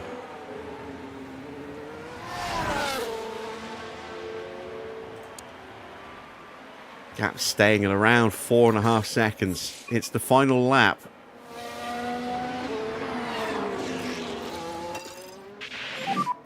Push, push. Copy, copy.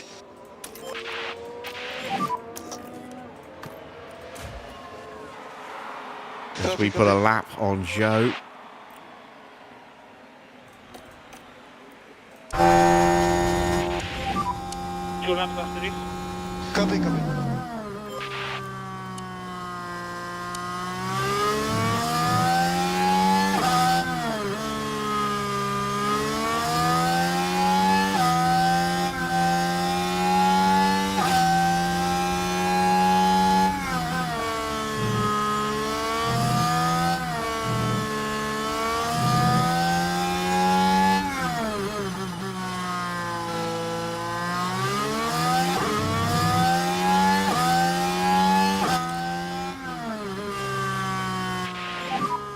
Copy, copy.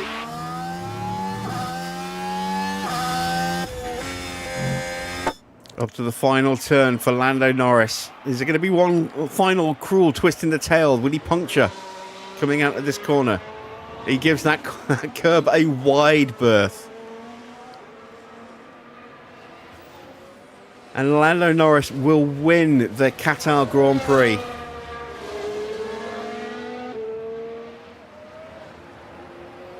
Lando Norris wins it. He's first over the line. It's all over. Norris picks up first place.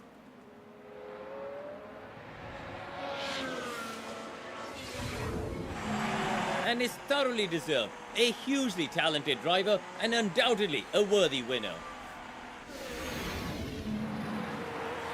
Leclerc takes second. Oscar will take the third step of the podium. Sainz in fourth. I don't think anything's going to happen to Russell. We're a lap down. So there we go. We will finish in 11th place.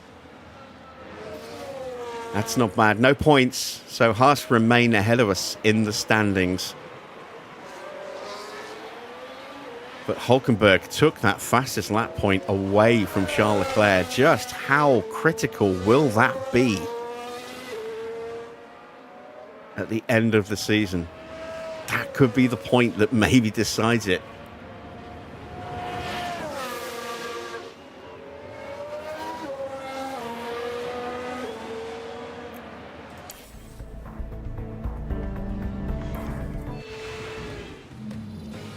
Now, I honestly wonder if Mick Schumacher's day could have got much worse.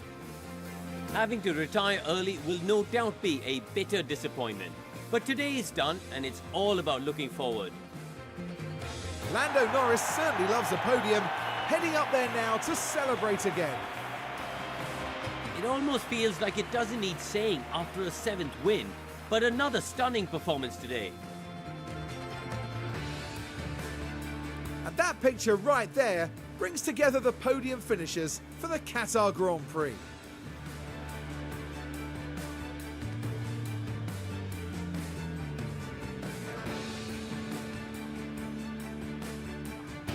Taking a look back on the season, Karoo, just how will the team be feeling, do you think? I must say it's been a very strong year for the team. There's going to be more than a few pleased faces here at the track and back home at the factory. The board, especially, will be delighted with what they've seen. So then, our time in Lusail is now up. Formula One has almost reached its conclusion this year. Meet us next time in Abu Dhabi, between the desert and the sea, for an enthralling finale. Enthralling it is gonna be. Let's take a look at confirmation of the final results Lando Norris wins the Grand Prix from Charles Leclerc. Oscar third. Sainz in fourth. Ricciardo in fifth place. Tsunoda in sixth, down a couple of places there. Seventh for for Verstappen, a distant seventh as well. Nearly half a minute behind Tsunoda. Stroll takes eighth ahead of George Russell. Hamilton up 12 places from the pit lane start to take the final point in 10th ahead of Porsche in 11th. 12th place for Alex Albon. 13th for Fernando. 14th for Esteban Ocon. 15th for Bottas. 16th for Hulkenberg, who did take the fastest lap but will get no point for it. 17th for Gasly. 18th for Magnussen. 19th for Logan Sargent. 20th and 2 laps down for Zhou Guanyu. And then the 2 retirements. Mick coming together with Perez in turn 1. Perez taking out Mick Schumacher, carrying on, picking up a penalty, bringing out an immediate safety car, boxing and clearing that penalty under the safety car, and then taking some structural damage. And then his car just steadily got worse as the race progressed, and he retired with, I think, a blown engine in the end. Let's see, what was it actually that killed his car? Oh, it was his gearbox. His gearbox went in the end, not his engine.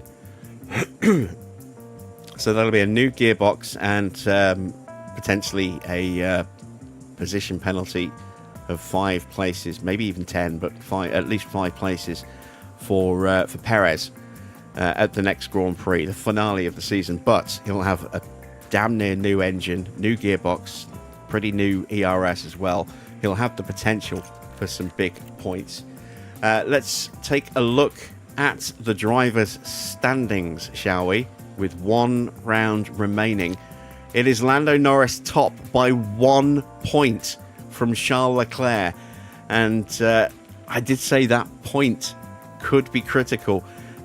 Norris has 7 wins, as does Carlos Sainz. Leclerc has 8 wins. If that fastest lap point had stayed with Charles Leclerc, he would be top. They would be tied on 451 points apiece, but he would be top because of win countback. That fastest lap point stolen by Nico Hulkenberg in the closing stages could decide the championship. We will find out tomorrow. Sainz in third on 434 points is 17 points now behind Lando Norris, 16 behind his teammate, and might be out of the running. It all depends, though, on what happens to these two. If these two have a bad race, they don't score many points, and Sainz wins, he could still take the Drivers' Championship and then take it with him to Williams next season. That would be very interesting indeed. Oscar Piastri in fourth now sits 31 points ahead of Max Verstappen, so Max cannot catch him now. Oscar is confirmed in 4th place in the driver's standings, 5th for Max Verstappen. Tsunoda finishes the race with 14 points across the weekend, as does Daniel Ricciardo. So a good weekend again for RB. They are sitting 6th and 7th in the driver's standings. Tsunoda ahead of Ricciardo by 22 points. Russell in 8th has 117. No points again for Sergio Perez. He's still on 94 points. Lance Stroll in 10th has 75. Hamilton gets 2 points across the weekend to match his driver number now, 44. And then it is Alonso with 31 points in 12th. Hulkenberg in 13th with 9. Porsche has 5. Mick has 4. 2 points for Alex Albon. 1 point for Valtteri Bottas at 17th. And then the non-scorers of Esteban Ocon, Pierre Gasly, Logan Sargent, Kevin Magnussen, and Zhou is still bottom of the table. Let's take a look at the constructors. Ferrari already confirmed as constructors champions. They're on 884 points now. Big points for McLaren, but it's too little too late. They are on 735, cannot catch Ferrari. Red Bull are just 43 points ahead. It is mathematically possible for Red Bull, if they wouldn't get a 1-2, they could theoretically win the outright head-to-head between the two teams from Milton Keynes here. It's highly unlikely that we're going to get a 1-2 from RB, but it is still mathematically possible 44 points available, 43 points the gap. Fifth place on 161 points is Mercedes. They are confirmed in fifth. Cannot be caught, cannot catch. Aston in sixth have 106 points. Ninth, 9 points apiece for Haas in seventh and Nissan, us, in eighth. Williams in ninth have 2 points. 10th place is Sauber with a point. Alpine still yet to go through the season with a point. Will they make it a dirty sweep in the next Grand Prix? We shall find out. In the pit stop challenge, we ended up taking fifth, 10 points. We desperately needed those points. We still need more. I think we were like 17 points behind Williams, if not more. But no place on the leaderboard for Williams today. It's Ferrari taking first and sixth, Mercedes second and seventh, Aston third and fourth. Great weekend for Aston. We get the fifth place. And then we have to come all the way down to eighth place for McLaren. Just 4 points for them. Only 2 points for Red Bull. These two are the top two teams in the standings. Ferrari will have closed the gap a bit. And then Sauber picking up the final point. It looks like this. 404 points for McLaren with 1 round and 43 points remaining. They are 13 points ahead of Red Bull. 24 points ahead of Ferrari. So it is still up for grabs for Ferrari going into the final Grand Prix in the DHL competition. Mercedes and Aston both move up 1 place each at the expense of Alpine. Mercedes fourth now with 229 over 221 for Aston. Alpine down to sixth on 219. RB have 193. Williams have 111 points. We are up to 92 points. We are just 19 points behind us. A little more than I would have liked. But we are still in with a shout of maybe catching Williams, thanks to Teo's stop today. It is 62 points for Sauber in 10th, 21 points for Haas in 11th. And they can see, if only Mick had been able to set some times today, could we have had 2 in the top 10 and really close that gap? Unfortunately, was not to be. Taken out by Perez in the very first turn. 2.5 the opening stop, 2.7 the second one, and then that magic 2.3 second stop that we needed on the final attempt for Teo there. Both drivers could have achieved their sponsor targets, but of course Mick didn't even get the chance to finish a lap, let alone the Grand Prix. So just half of our money today, 452,000, is added to the bank. Let's head back and start prepping for the final Grand Prix of the season.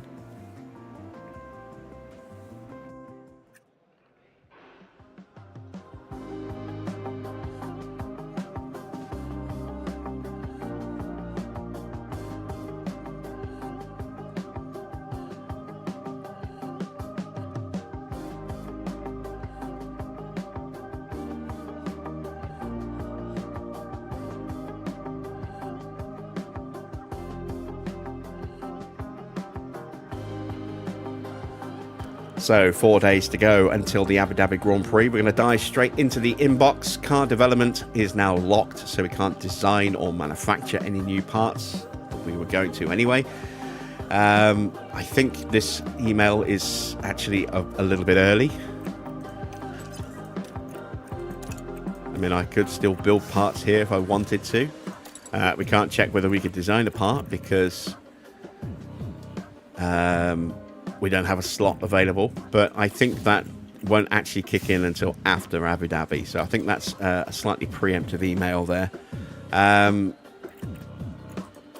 We know the ERS is in poor condition. It's still alive, but that's the only ERS we have for Mick for the last Grand Prix. Let's check our post-race data. So let's see. Oh dear, damage.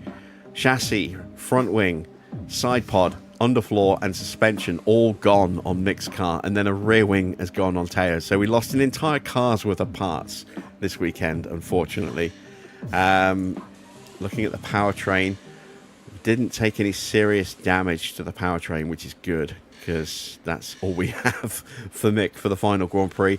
And that's just pretty much all we have for Teo as well. So, yeah, it's not going to be a great final Grand Prix for us in terms of pace, but we'll see what we can do. Let's take a look at the staff changes email. So Matt Harmon is secured until the end of 2026. Dirk de Beert secured until the end of next season. Hugh Bird will be joining us at the end of the year, beginning of next season, to replace the outgoing Paulo Rivera. Pedro Matos is secured for another 2 seasons. And they can see Aurélien Pallier out of contract at the end of next season. I do want to look at finding a replacement for him. Let's take a look at the driver situation. So Mick secured until 2027. We signed a new contract for him earlier in the year because he was out of contract this year. Teo secured for another 2 seasons as well. So our driver lineup will remain unchanged next season. Nuts will be with us next year. He will be continuing to work on marketing and commercial opportunities for us. Ritomo Miata will be joining the team as our new development driver next season to replace the outgoing Carlo, whose surname I can't remember. He is off to Mercedes for 2 seasons as their affiliate. And Tuka, our young development driver, is our academy driver, is secured until 2028. So a chance for him to really start to improve next season. We will be giving him a run out tomorrow night in FP1 in the final Grand Prix of the season, just to see how he gets on. In terms of how our drivers have developed, we'll start with the affiliates. So Nut has gained a point in control and a point in defending. Carlo, who's leaving us, has gained a point in adaptability and reactions. And Tuka has gained a point in smoothness, a point in overtaking, and 2 points in reactions. So that's nice to see. What about our main drivers? Let's check in with them. So Mick has gained 2 points in smoothness. Fantastic. That's a really nice gain there. A point in accuracy, 2 points in defending, a point in overtaking, a point in control, and 2 points in braking for Teo. He is absolutely coming on leaps and bounds. He's going to be very, very quick at times next season. Maybe a little erratic still, but yeah, he is definitely coming on very, very nicely. Let's get the final pit crew training of the season plotted in. So we're going to go into the Grand Prix with 27% fatigue. That's a little higher than I would have liked. I don't think we've got time for a day of training. So let's go all in on a day of gym training. That's still too much. Oh, okay. Let's do a half and half day. Yeah, we'll do that. We'll give them the Monday off. And then we'll start to focus on balancing out our stats a bit more again.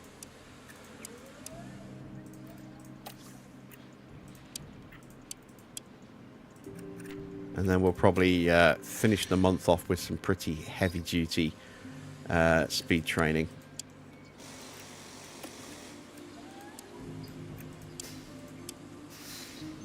There we go. So we'll give them the Sunday off. Monday the 16th. We'll put them in for another day of car building. And then we'll go into some split training.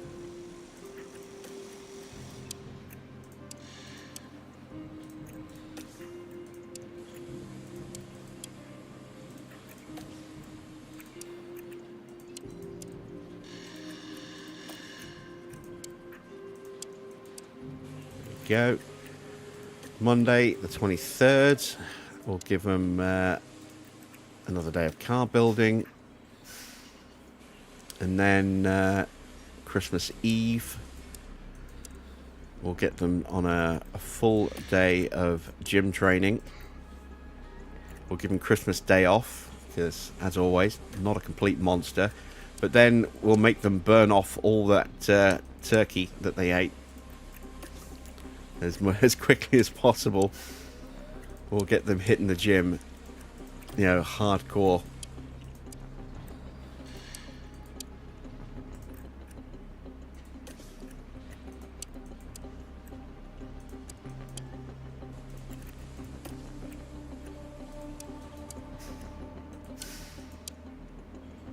There we go, and then we'll give them Christmas Eve off. Sorry, New Year's Eve off. There we go. So that we'll have 0 fatigue carried across to the start of the new season. So there we go. Final training plotted in. Looking at my numbers there, they are very nicely balanced.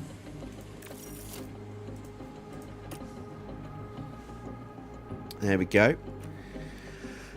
Let's see if we can find somebody to replace Aurelian for next season. Let's see who is available and at what cost. We can't do Wheaters. He's going to Williams, but we can ignore that because that's not happening. Ferrari, I'm not going to be able to get him, I don't think. Ron Meadows, he's out of contract, but he has signed a new deal with Mercedes. Andy Stevenson is going to McLaren next season. Again, we might be readdressing that to match up. I'm trying to think. Julian Rouse is somebody that could theoretically be available. I think we might have to wait until next year before we can sort out this position. Luckily, we've got, you know, some time to spare because it's not like someone's out of contract this year. But Julian Rouse will not be an Alpine next year, so he won't be anywhere on the grid next year. So, or at least not in that role. So he might be someone that we could try and sign in free agency in January. We'll see. We'll have a look at who's available once I've updated the staff rosters for next season to match reality. Let's take a look at fixing up the car as best we can. There we go. Front wing, it's going to be an old spec car for Mick in the final Grand Prix.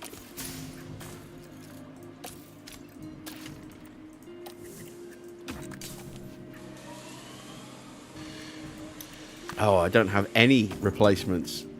No, wait, no, there we go. That's what I want to do. Change design. There we go. And then...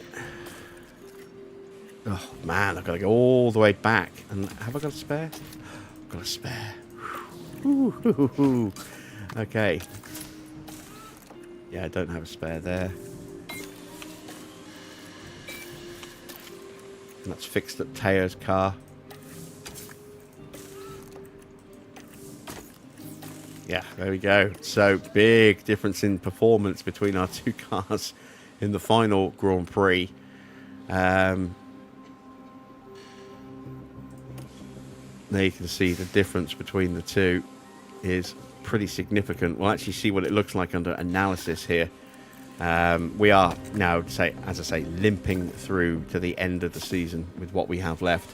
So, Mick is going to be down about 0.7 kilometers an hour. He's going to be down a little bit of acceleration. He's going to be down about 5%, 4.5% on DRS. No, 3.5% DRS, sorry. He'll be down quite a bit in the low speed, a fair bit in the medium speed, a lot in the high speed. He'll be down, 6.5% in dirty air tolerance, down a little bit in tyre wear, quite a bit in engine cooling. Car will be a little bit heavier, but like I say, we're just trying to minimize how much money we spend now so that we've got it to reinvest into the team where we need to. Factory is fine. Design center is going to need a refurb or an upgrade. CFD sim is going to need the same. Wind tunnel is being refurbed right now. Suspension sim is going to need a refurb / upgrade soon.